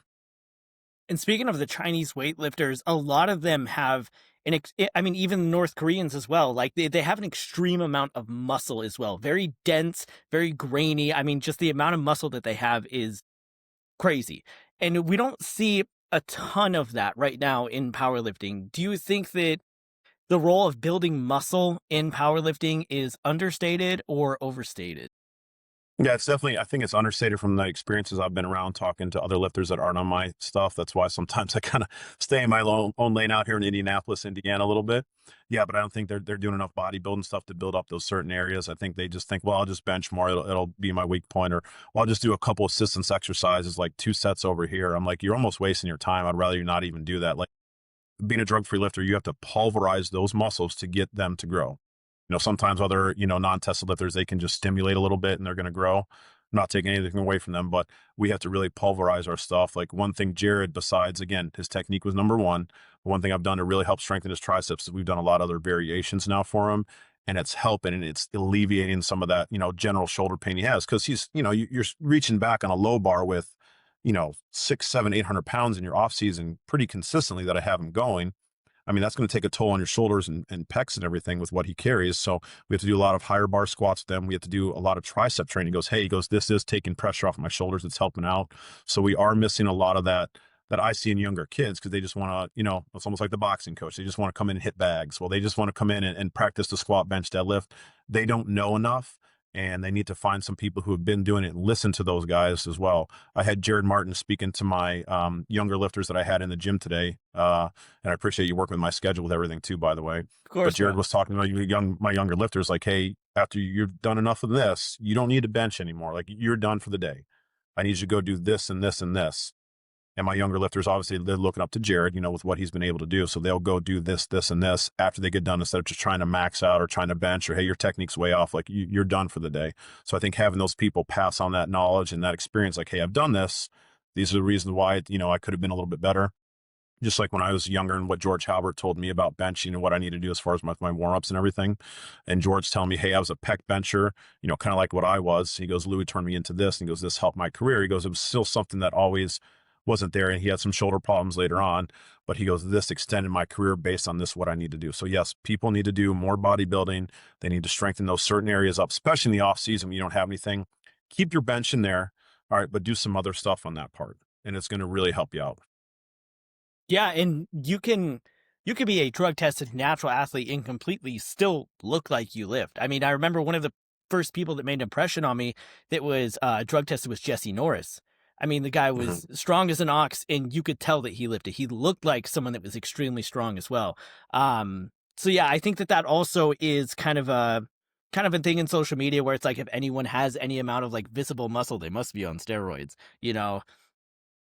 I think Yeah, and that's yeah. Yeah. No, right. And I'll give you an example like we just talked about with Dave Ricks. Dave doesn't do a ton of assistance work, but Dave does a lot of rep work. Like Dave got in here squatting. I mean, he was squatting, I think we deadlifted 475 for a set of 8 on his deadlift. Okay. And then he gets up and he benches 315 for a set of 12.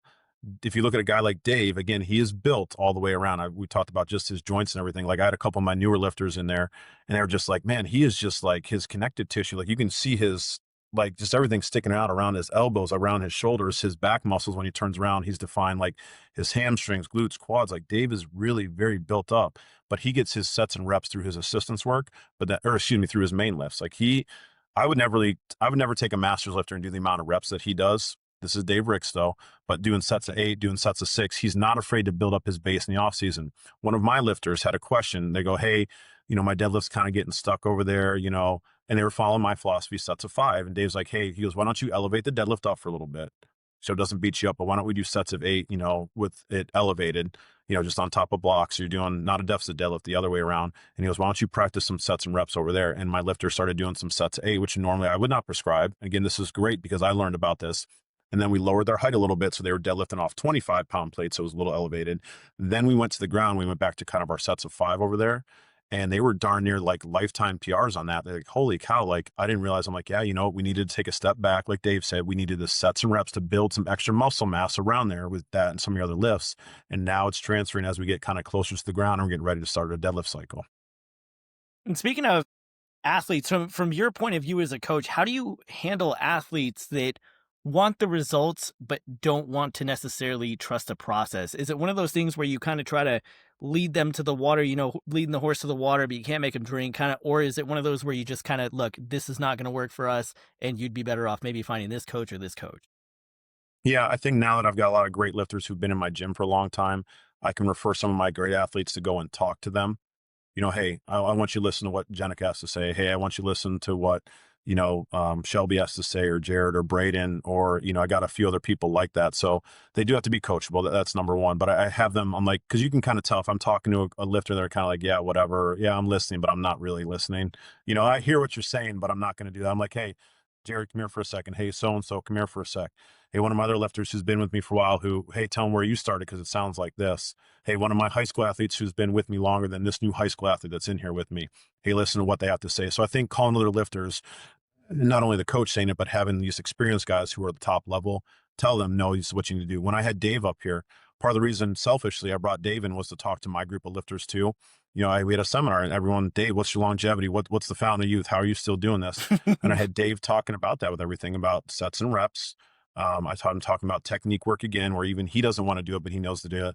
And I got Dave who, as much as he knows and has been around the sport since 1980 and still competing at this high level, Dave's like, and he goes, I'm not afraid to reach out to Jeremy. He goes, Jeremy, reached out. He said, he goes, these are what I need you to do to help heal up your hamstring. Hey, your hip's bothering you.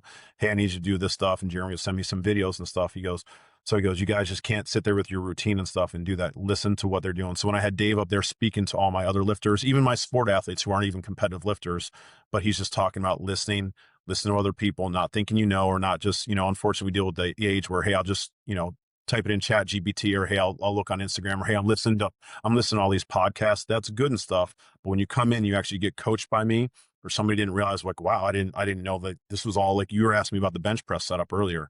We're talking about Shelby pulling her quad on stuff and, tightening up her back and stuff we've had to do. And when they see that, and I'm able to break them down to, like, wow, I didn't realize, holy cow, this is a whole nother level. But I think now I'm fortunate enough to have these good lifters speak about stuff. When I do seminars, I have them speak about stuff. When Ed Cohn and I did some seminar work too, we had to, even for the younger lifters and even some of the older ones, he would speak about slowing it down, doing pause squats, doing tempo squats. Well, hey, Ed, I'm still having trouble. I'm doing tempo squats. Well, how long are you doing? Well, I'm doing the 3 seconds down. He goes, why don't you go 5 seconds down and figure out every little space on the way down? Break it back down, start back up. It'll help you.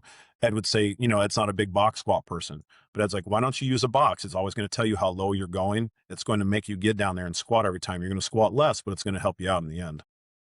Speaking of the squat, are you incorporating box squats at all? Because Westside obviously religiously box squats.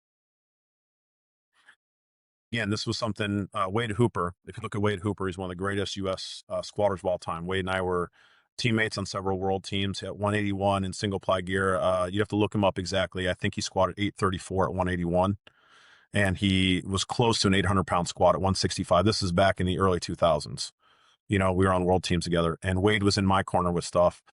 So one thing that I had to do was take the box squat out because I relied heavily on it. It did help my deadlift, believe it or not, because you're going from that state of readiness to overcoming by a dynamic state. So I use it when I'm teaching lifters to sit back a little bit into their lifts, like drift their hips back. So I use it more as a teaching tool. But then, if I can't be around or I see a lifter, they're always cutting depth, I will prescribe box squatting, but not in the dynamic way that Louie did.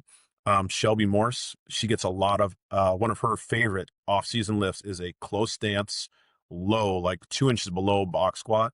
When she gets that going, her main lift, her competition lift goes up. So we will use some box squat variations, but if you want to call it, we use it as a heavier lift, not as so much as a dynamic lift. I do have a couple people that do some dynamic days, some speed days off of like a traditional Louis Simmons, but we use it more as a teaching tool. We use it more as an off season, or if I have somebody who is having trouble breaking depth, that'll always get you to depth on there, and I can sit back and fix your technique better. And speaking of the squat, as far as accessory work goes, because with the bench press, there's a lot of bodybuilding stuff you can look towards. But with the squat, are you using any isolation stuff, like maybe a quadricep curl, a hamstring curl, things like that, or is it more like compound movements and variations of the squat? I'll give you an example. If I have an intermediate lifter come in here, someone's got some experience, I will squat them first. I will do a pause squat next. I think that builds tremendous. I mean, what everybody fails in the bottom of a squat. Okay, so we spend more time in there. So if you're doing sets of 5 on a regular squat, you hit 300 for 5. I will break you down to 225, 250, maybe 260 for sets of 3 on pause squats, but I make you sit in the hole and do that. Then after that, it's what I think they need. If it's a big guy like Jared who just got done, he squatted up to 1,003 in training before he left to China. That's the most I worked him up. I just gave him some leg curls, some abdominal work, and he was done for the day. If I have an intermediate lifter, a smaller lifter like that, we might squat, we might pause squat. Then I might have him do glute ham raises. I think that's a very important exercise. I might have them do like maybe some RDLs, depending on how their back is doing and where they're at, like for that day with everything. Back extensions, I think, are huge. Olympic weightlifters are big on back extensions. I had a Russian Olympic weightlifting coach that I met who told me, he goes, either you find the back extension or else you find the wheelchair in strength sports. So we were heavily on that. I think reverse hypers are good too. We load that sucker up very hard on that stuff. We put bands on it too a little bit. But I think, when we get done, it's a pause squat for those intermediate people. Then it's glute ham raises or reverse hypers. Pretty simple stuff on there. I think abdominals are very important. I think that's something that's overlooked. We cycle our abdominals like you cycle your bench press. I mean, if you go in there and bench press 135 every day, your bench isn't going to go up. Well, if you're sitting over there doing body weight or just a little bit of lightweight on abs, your abdominal strength isn't going up. Ed Cohn has a little bit different philosophy on that. He didn't train his abdominals too much, but he did a lot of high bar close stance squat that was always throwing him forward. So Ed got a lot of abdominal training from that. So he goes, I didn't think I had to do extra because I got a lot of my ab training from the way I did variations of squat. But I will break it down. I think abs are very important and an overlooked thing that we load up very heavy on, just like you'd load up a tricep extension, just like you load up a shoulder press. We load up our abdominals very hard, train those very hard. Again, that will help take pressure off your back. It will help keep you in certain positions, because I can yell at you, keep your chest up like you hear in powerlifting all the time, or hey, tighten back up. Well, guess what? If you don't have the abs to take care of it, or if your back's going to break eventually. If you just keep using your back the whole time and don't have the other strong on the opposite side, it's going to hurt you. Another good example is like this. We hear about benchers, powerlifting, tricep. We do a lot of bicep work. If you don't do that and you sit there and just bench and do tricep, you're going to get very sore and stiff elbows over time. You've got to work the antagonist muscle, the opposite muscle group, to keep everything somewhat in a balance. Maybe not put as much emphasis on it, but you still have to do some stuff like that in order to stay balanced and healthy. Yeah, we train biceps twice a week, Pete and and I mean, I've seen nothing but benefit from it personally. Speaking of the squat, I remember a video that I saw from Squat University. You had Matt Wenning and you had a Olympic weightlifter, and they were comparing vertical shin versus knee over toe.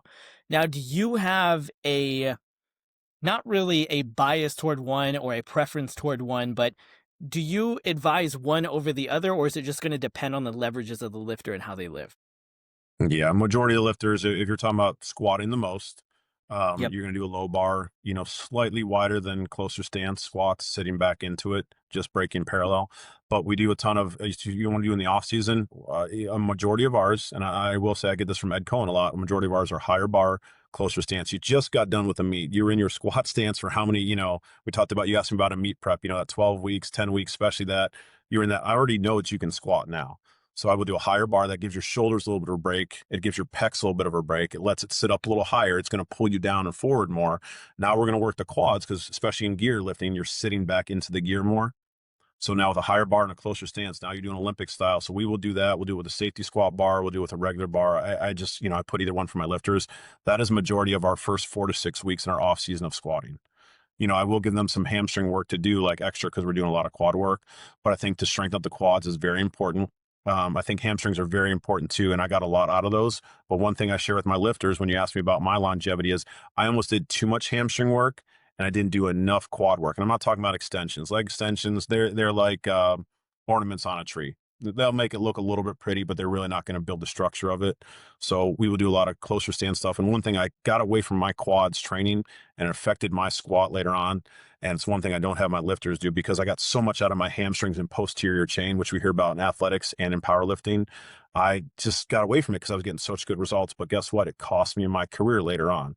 I started getting some sore knees and everything until I started building those up. So I have my lifters build up their quads and everything that they need, especially being a raw lifter squatting below parallel. And that really helps us out in our off season.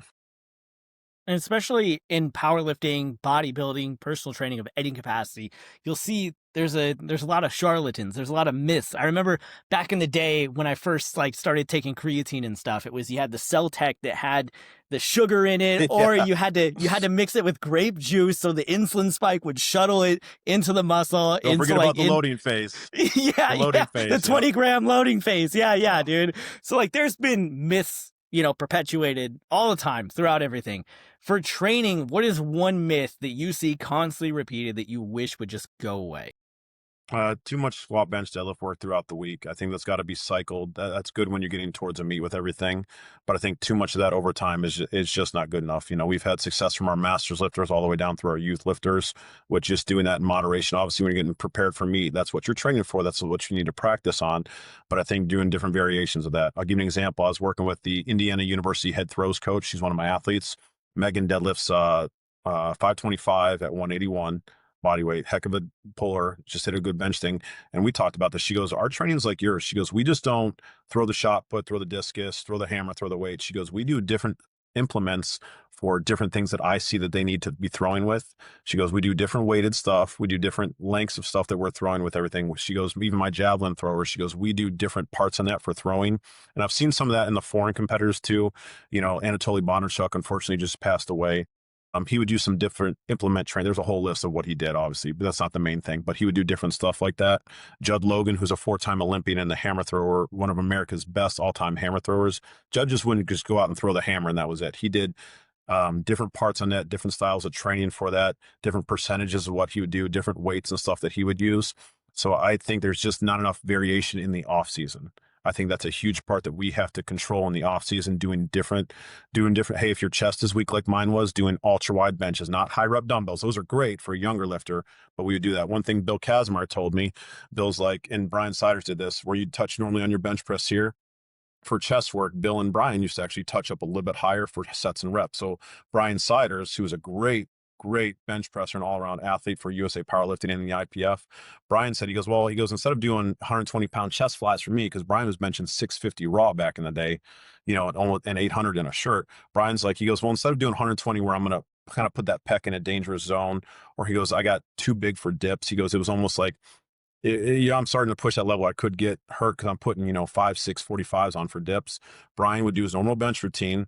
And a secondary one, he'd move his hands out a little wider. He would touch a little bit harder. He goes, that gave my pecs a little bit of that stretch. And it was more conclusive. It was better for what I needed for bench press. He goes, instead of 100-pound dumbbells, 120-pound dumbbells here, he goes, here I'm handling, he said, I only go 315, 365 for sets of 15 reps over here, but he was just touching a little bit higher. He goes, that gave my pecs a little bit of that extra stretch. He goes, it worked my chest muscles a little bit more. And that's what I needed more than some of this other too far out assistance work. He goes, this is what I did. He goes, maybe that stuff in dips early on in my career was great. Pat Casey, the first guy to bench press over 600. If you look at Pat Casey, he almost did too many dips, too many assistance exercises, which cost him later on in his career. But Brian Sider said, hey, if I'm doing this, and he goes, that's why I wouldn't go above 365 for sets of 15. He goes, I would just do 3 sets of 15 after my normal bench press routine, 315, 365 sets of 15. He goes, that was enough to give my pecs a little bit of stretch, keep everything healthy up front, and really help me as far as longevity with my career with what I needed. Yeah, speaking of being like in the vicinity of that Ohio area, we all know that Louis was a huge fight fan. Kevin Randleman, Matt Brown. I mean, Stipe Miocic, probably arguably the best heavyweight of all time, comes from Ohio. Was there anything that you learned from MMA that you were able to take and apply toward powerlifting and strength training? I think it goes back to what I just, talked about, like the boxing training. MMA guys just don't go in there and spar. And that's what I Yep. try when you ask me about, or powerlifters, what do I see wrong? Powerlifters, they go in there and SBD too much. I've talked about this the whole podcast. So I think any good athlete, you look at them, they're just not just running around the track. They're just not practicing that. They have to do some variations. And some people can get away with that. Like Dave Ricks only has a few assistance exercises that he does, but he does very good. He's very strong and very built on that.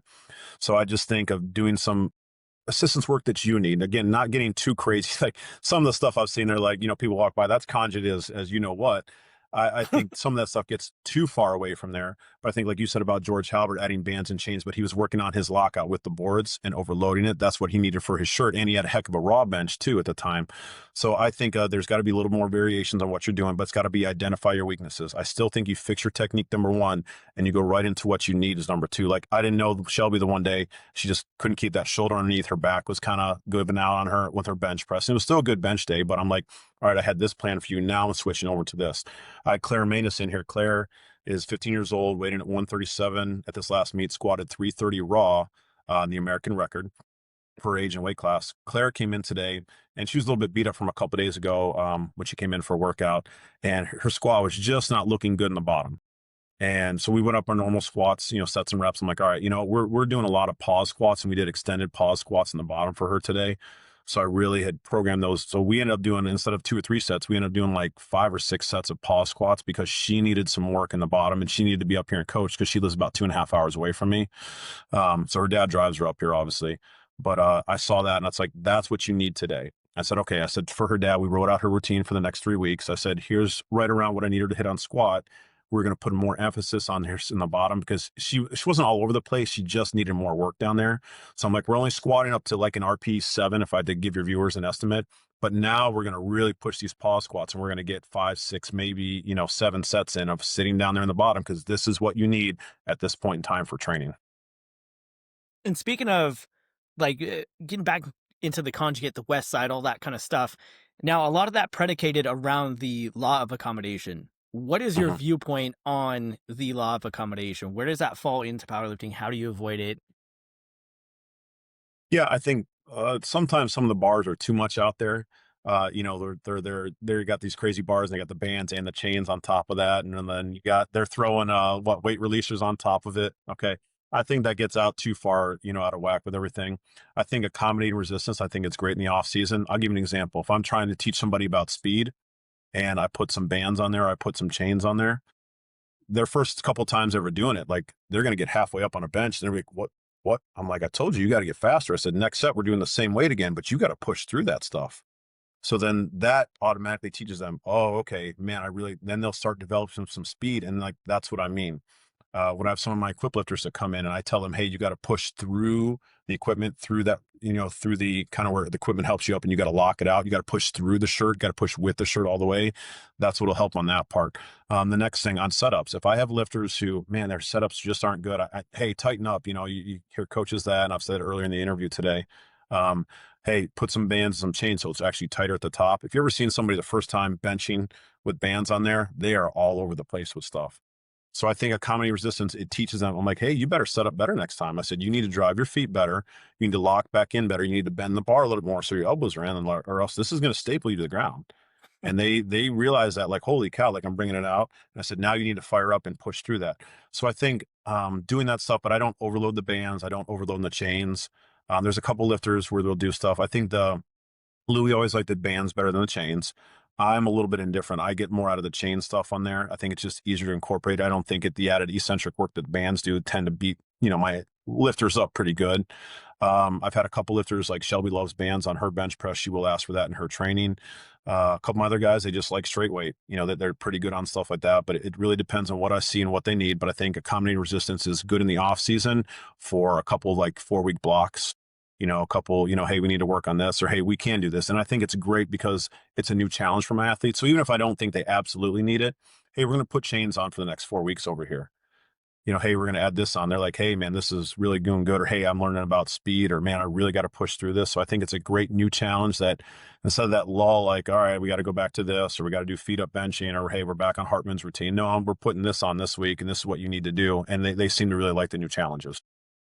Yeah, and you don't hear often about the detriment of the bands, because a lot of it is glorified and whatnot. But I remember on one of the episodes that Dave Hoff did with Dave Tate, and he was talking about, the bands for my squat got me to a certain point, got me where I needed to be. But past that, it was just beating the shit out of me. And he was talking about how he took the banded squat out of his program completely at one point because it was just too much. Yeah. I think that was another point. I'll just give an example. I told you I built my first 700-pound deadlift by training conjugate around it, but I got to a certain point and I wasn't getting enough sport practice. And I worked with Detmar Wolf, who's a head coach of Team Germany at the time. He was the Norwegian head coach. And Detmar had talked to me, he goes, you're doing too much good mornings. He goes, you're not able to recover from it. So he actually would only allow me to work up to a certain point. He goes, if you want to keep them in, he goes, here's the percentage. And it was anywhere from 315 to 405. And there were times I was working up over 500 pounds. Now, it wasn't a strict good morning. Okay. And it wasn't perfect. And I was squatting it a little bit. Okay. I'll be honest. But there were times, again, it was taking too much. I couldn't recover enough for my deadlift sessions, but I needed to keep them in because I always got a good carryover. So later on in my career, I'd only work up to anywhere from 315 to 405, whatever. Detmar Wolf, he was actually doing some programs. So I was getting some Norwegian training from him. And so I would work up to what I needed to here, but it was just enough where it pushed the envelope, but I could recover from it. But then my deadlift started creeping up again because I would save a little bit on these, which I was used to going all out with max effort on this stuff. Nope, I needed to save a little bit on these, treat them as like an assistance work, just enough to keep the strength in my back because I always felt like I got a lot out of those where some of my lifters didn't. And then once I learned to incorporate and balance that out, then my deadlift started taking off again. I'm like, okay, now I'm not stuck at, I was stuck at 710 for a year and a half, didn't move and didn't do anything. Then we started creeping up. Then I finally got a PR and I got an easy one of 722 because I wasn't taxing myself as much with the good mornings. I was saving a little bit more for my main lifts. And that's how I learned to balance that out. And I think it's the same thing with, like you said, mentioned about Dave Hoff, even saying about what his, like, hey, that brought me up to a certain level, but now it was just beating me up with everything. And George Halbert said the same thing, like, hey, this helped me out to my level, but it's not going to help a lot of other people out. Yeah, trusting the process, hanging in there, for lack of a better term, is a big part of this game, especially with the longevity factor. I mean, for me, I'm not genetically blessed in any way to do this whatsoever. And I mean, fuck, it took me probably a year and a half, maybe closer to 2 years to go from 340 on the bench to 410. I mean, it was grueling and I failed 402 or 407. I failed that twice in back-to-back meets, and I was so frustrated and pissed. And but at that same time, Pete and I were both learning what is going on here and just starting to figure out what is not working. What do we have to take out? What do we have to add? And eventually sticking with that process, trusting in my coach, giving him the feedback that I need to, eventually got to that level. And I think some people are quick to just say, nope, I'm done. I didn't hit this PR. I'm out of here. I'm going to a new coach now because this isn't Yeah. working, you know? Yeah. I 100% agree with you. When you asked me earlier about, what's wrong with some of the coaches, I said, besides like doing your research on a coach and seeing what they've done, it's like your coach, like, hey, okay, let's go back to it. Let's fix this. Let's work on this stuff. Let's make some progress in some way, shape, or form.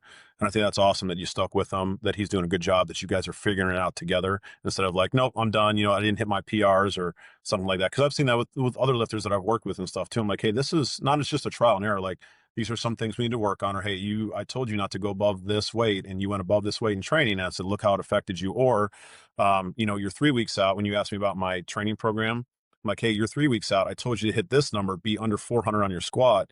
You were having a good day. So now you went 410. Now you maxed out 3 weeks out. We got nothing left over here. I have to bring you back down over here and work you back up because you chose to do this.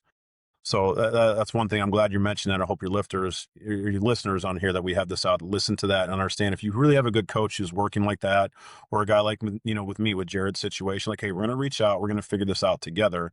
I don't think this is the correct routine for you at this point, but I want to get some more feedback on a guy who's benched over 1,000, with what he's done. I think that's awesome on your end. I hope your viewers and your listeners understand that, hey, if you really do have a good coach, if your coach just says, oh, well, we'll just get back on this routine. No, let's figure this out together. Let's make some changes on stuff. Let me get some feedback from you. Okay, here's what I think. Okay, coach, we got a plan moving forward. I like it. As long as you can see little benchmarks along the way, you'll be good. I think one of the things my lifters get caught up in, they'll see, again, we'll go back to these people are hitting PRs 4 weeks out, 3 weeks out from a meet. Hey, lifetime PR on this, getting ready. And at the meet, it turns to shit. It goes down. My lifters never hit PRs. They might have little benchmarks along the way, but they'll hit the PRs at the meet. So my lifters sometimes, again, looking at social media, oh, well, this lifter hit this, or, oh man, I'm going against this guy. And I just saw him do that. I said, he's going to fall apart. Wait to the meet. I said, you stick with your plan and everything. Don't go too much above this. Stick with this. I'd rather be lower than higher. We brought in one thing that we've learned about with Jared. It's good to overload Jared's squat a little bit. It's definitely good to overload his bench, where I'll push him darn near 100% before a meet. It's the best thing before his deadlift to actually bring that down. We actually detrained his deadlift a little bit. Before his last meet, he only pulled 804 in training. Now that was after squatting 1,003 that week. That was after benching a darn near max. We were about 2.5 weeks out is when I kind of hit the heaviest with Jared. But yeah, we're 2.5 weeks out. But I only had him deadlift 804 because that was it for that day. And he ended up pulling 840. He ended up pulling 848 after squatting 1,003, 1,025, benching a PR, and then pulled 848 solid for his last attempt. And now Jared and I, who we've worked together for over a decade, now we both know that we need to detrain his deadlift a little bit, just spike what we can. And that's going to be even better at the meet, where the other lifts, bench, we got to push up, squat, we got to push up a little bit, deadlift, we got to detrain him a little bit, and he'll be better in the meet. Yeah, just like with anything else in life, communication is key with that client and coach relationship. I've had to tell, we were doing dead presses for a while. Josh Bryant's huge on those, and they work well for a lot of people. For me, man, it just lit my pec up. It didn't matter where I was gripping. It didn't matter. We tried it for, I don't know, man, probably about 4 weeks off and on. And I told him, dude, I just can't do this variation. It's just killing me. It's just, I'm getting inflamed through the tendon here. And it's just, so we took it out, but we tried it and it didn't work. But that, being able, that open communication is so huge. Instead of just, getting pissed off, frustrated, walking away, you have to be able to communicate both as a client and as a coach to get that successful relationship, to get where you both want to be. Because coaches as well, if they're good coaches, they also want to grow. They want to grow the diversity of their profile, but they also want to grow better as communicators and givers of, strength to their athletes. Yeah. Yeah. Like good mornings worked for me. They really don't work for a lot of my athletes, except for 1 or 2 of them. Shelby Morse, she's my first female to deadlift over 500, a stiff bar, all raw. Shelby pulled 501, weighing a little over 200 pounds. But hers, like, she does a lot of reverse band deadlifts to help her lockout. We tried with a few other my athletes. We did okay on it, but we don't get what she gets on it. When you ask me about box squatting, she's one of the few that close stance, very low box squats. She gets a lot out of that for her squat and her deadlift. So again, it's finding out what's worked with her. And we're still my gosh, it's over a decade working with her, and we still have stuff that we communicate back and forth on. Okay, this isn't working. Let's try this, or hey, I think you should do this. And like you said, hey, like she's like, hey, that is not feeling good. Like, hey, safety squat bar. Like I'm a big believer in that. It just doesn't feel good on her after squatting, so we just don't do it. Just like you told me about what you do on your bench variation, that does not work for you, so we're cutting that out. Yeah. Yeah, and getting those other points of view and those input is massive. I mean, I do it all the time. I'll send my videos to people. I'll send voice messages to people like, "What am I doing wrong here?" And then I'll tell Pete, "Hey, man, this is what this person said. I think we're onto something here." And then he'll take it and he'll implement it in his own way. And now we have something completely new that is totally taken off and working for me. You Yeah, know, I when I worked with Detmar Wolf from the coach from Norway, the bench and squat did tremendous. His deadlift routine, my deadlift actually tanked. So Detmar and I worked, and here he is, the national coach of that. He's very high up in the IPF, coached many, many lifters out of the Norwegian countries and the German countries and everything, German country. But, he goes, okay, he goes, tell me what you would normally do. I said, here's what I would normally do. So Detmar and I worked together, and he goes, okay. But I said, the squat and bench is doing great. Like my raw lifts are up with this stuff, but I'm like, my deadlift tank. So we worked together on that. We came up with a routine. And he goes, I've never done this before, but he goes, this is what you told me it's worked for you. And then my deadlift started creeping up along with my squat and bench that he was programming in for me. And again, here's a national level guy that's working with I was a junior athlete at the time, junior, and I'm having conversations with him, and he was able to listen and work with me. And I think back to that, I'm like, even some of my junior lifters or my high school, like if they who have been with me for a while that have an understanding, I tend to listen to them a little bit or see some stuff or maybe meet them in the middle with, like you said, about certain things that are working. Okay, let's put this in, or hey, but fine, if I'm going to do this, then I'm going to take this out, or I'm going to put this in, so we get this. Like, okay, that sounds good. so especially someone at your level, the sport can be all encompassing in a lot of different ways. But outside of the sport, what do you like to do? What are some of your hobbies? Are you a sports fan? Tell me a little bit about yourself in that regard. Yeah, man, anything outdoors. If I can get away from technology and phones and put that crap away, and my girl and I, we love hiking. We love going outdoors, exploring different areas. Nothing too crazy. I'm not, climbing mountains in Colorado or anything like that. We love on that part. Anything on that is just tremendous. We love getting out. We go to different national parks all the time, state parks all over the place. My family, I grew up camping in the mountains of Pennsylvania, right on the river over there. We have cottages up there for family stuff. We just go away and get away from stuff. There's no TVs up there. Your cell phone, like it can work in certain areas, so I can't even look at that or operate on it.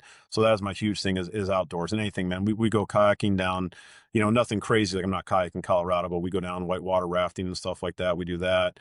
Any of those outdoor adventures, as soon as something comes up or something, as soon as something looks cool, or we need to hit this park because we're going to this area, we do that. Sporting events are good. I'm still a big wrestling fan and MMA fan. I got a couple kids that I coach with strength training at wrestling at the University of Iowa. Big time. Iowa's currently ranked third in the entire nation right now. So we like taking trips up there, and we'll hit some parks like on the way up, or we'll go exploring up there while we're, going up for an event or anything like that. I love the sport athletes that I deal with too. I go to a lot of sporting events for my athletes. I got track and field stars I love working with because, speed, strength, and power. I love that stuff. I got a lot of wrestlers in here besides my competitive lifters. We have a ton of tremendously good wrestlers that I've been able to develop since that was a lot of my background, and I've just gotten good results with them. So I think really supporting those kids. I love those athletic events outside of, the weight room with everything, because it's still a combat sport. I still love working with that. You mentioned Stipe Miocic. Stipe, I was at his gym, Strong Style MMA. So Marcus and I were pretty good friends for a while. He was the first one that got me invited to Westside.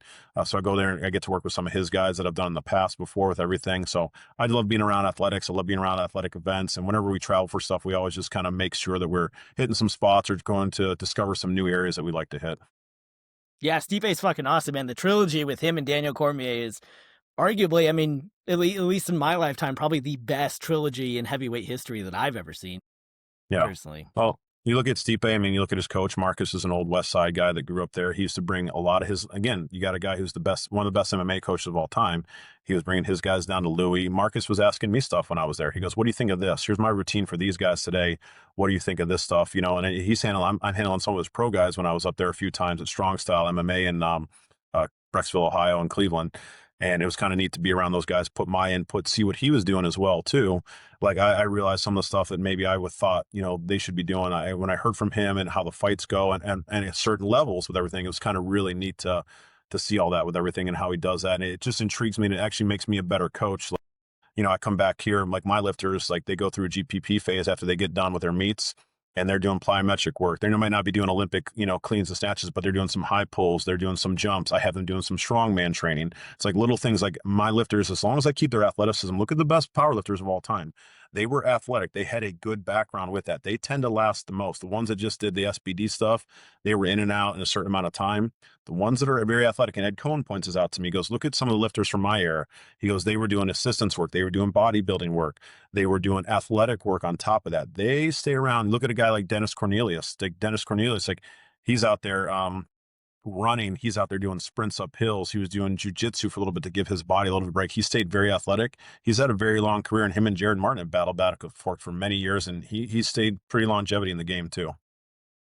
Do you think that for MMA, I've often heard, especially from people like Joe Rogan, that wrestling is the best base for MMA. And if we go all the way back to like Dan Severn, really being one of the first people to introduce that at that type of level, and then obviously the people that carried it on, especially people like Habib, Marab, fucking Colby Covington. I mean, the list of incredible, phenomenal wrestlers in MMA just goes on and on. Do you think that wrestling is the best base for MMA? I think it's the best base for anything. If you ask me about my training, I mean, obviously I got introduced to strength training, and it was mostly wrestling conditioning, wrestling weight training, stuff that's specific to that. That built a tremendous base. The farmer walks I did, the buddy carries, my coach used to have me carrying other wrestlers on my back up and down, freaking bleachers and hills and stuff like that. Built a tremendous base again for me, instead of just going in there and learning how to lift in the weight room. Like, he built my GPP up, and that's part of my philosophy today about building that strength base up for all my athletes. I think that's huge. I didn't realize until I got in with some of the coaches with MMA about how important cardio is. Like, I'm like, they should be lifting a little bit more, which they should. Look at John Jones training. He trains a little bit like Westside. John Jones, his strength coach, is actually one of my good friends. Matt owns a gym out in Cincinnati. He owns a very successful beat trainer gym out there. And when I talked to Matt, he goes, yes, he goes, we do maximal work over on this part. And look at John Jones, obviously his wrestling career. I think wrestling sets up for anything. I mean, even some of my good powerlifters, they've had a good wrestling athletic background on that stuff. I think obviously for MMA, Joe Rogan is 100% right in my opinion that it provides such a tremendous thing. The gymnastics, obviously, for some of my best female lifters have had the gymnastics, the dance, what else? They did cheer backgrounds and stuff too. I mean, they're doing all that stuff, lifting, constantly using muscles left and right all the time. They've made some of my best lifters, all around. Yeah, one of the biggest things about wrestling or MMA is definitely there's a lot of talk around weight cutting, and it is in powerlifting as well. Especially like I remember seeing photos of Dan Green when he was cutting weight, and it was just crazy. So, do you advise for any of your athletes to cut weight, or how does that process look like if you do implement weight cutting for any of your athletes? Is it a lot? Is it a little? With the weight cut, if you're talking about my sport athletes, that depends. But my lifters, the younger lifters know I usually have them go up. If they're a pound or two over, or if we're going to nationals and they're a couple pounds over, it's not going to affect them too much. We'll cut down for this. That way you're qualified and stuff like that. You can go out there and do that. But for the most part, like Claire, like I didn't have her cut weight this last meet. She weighed in naturally 137. She had a steak dinner the night before, had a breakfast with everything. We went out there to break records, have a good time with all that stuff. Now, her and I, she's in between weight classes right now. So we're going to talk about that and see how much she does with everything. Jared, we were like at that 275, and it's like, hey, he had some goals to squat over, 900 here in raw, and he wants to, obviously squat the 1,025 in single ply. Well, we had to gain some weight for that, but I brought his weight back down after the meet. So it depends lifter to lifter. Shelby, more she's in between the, 198 and 220 class. So I don't have her cut down. It affects her strength too much. So we just go in naturally at 210. I might push her weight up a pound or two, like she feels good at a certain weight. But that's just the way I kind of handle that, a person to person, base for base. But I'm all about gaining weight. I'm all about moving up when it's time to move up. Look at the masters lifters. No masters lifter cut down. They all end up moving up from where they were. So I think that's part of the muscle mass growing. I think it's letting your body grow. I didn't let my deadlift, I was always stuck at when I was cutting down to 198 too much. And Vincenello said, he goes, that's enough. He goes, you're 5'10", cutting down to 198. He goes, you're a young lifter. I'm like, yeah, but Vince, I'm not going to make an IPF world team. It's going to be tough. And he goes, you need to grow into your class. He goes, it's going to take you a couple years. He goes, especially where you're at. So I listened to him and I grew into it, and my lift started going up. My little injuries went away because I put some more muscle mass on. that my training started getting better. Then I got excited again. And I had better results. And within a year and a half, I kind of grew into my weight class pretty good. Within 2 years, I was cutting a little bit of weight for it. So it was perfect. Had I been cutting down, I probably would have gotten injured a little bit more.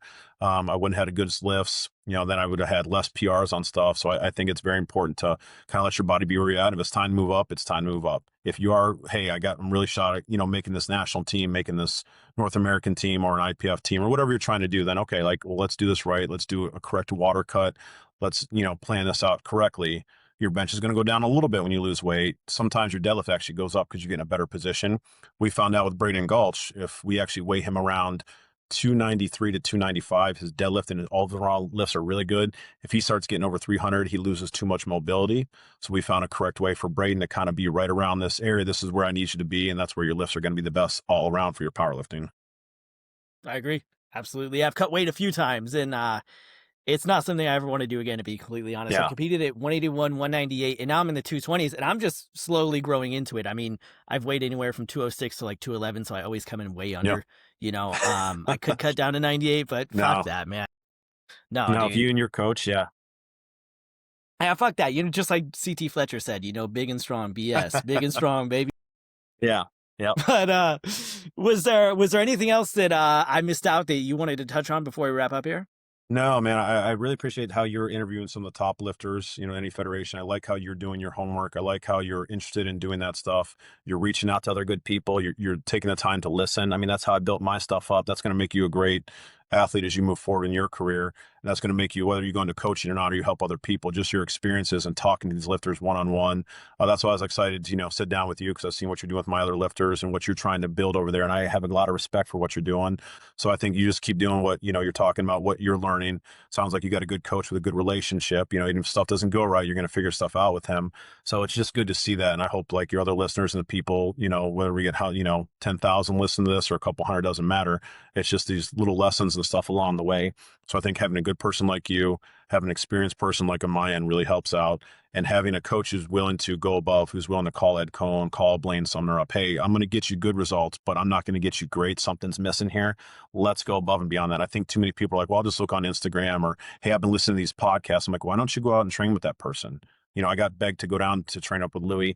I would travel all these places. Wade Hooper, I told you, one of the best squatters, who's my training partner, my world team member. We did that stuff.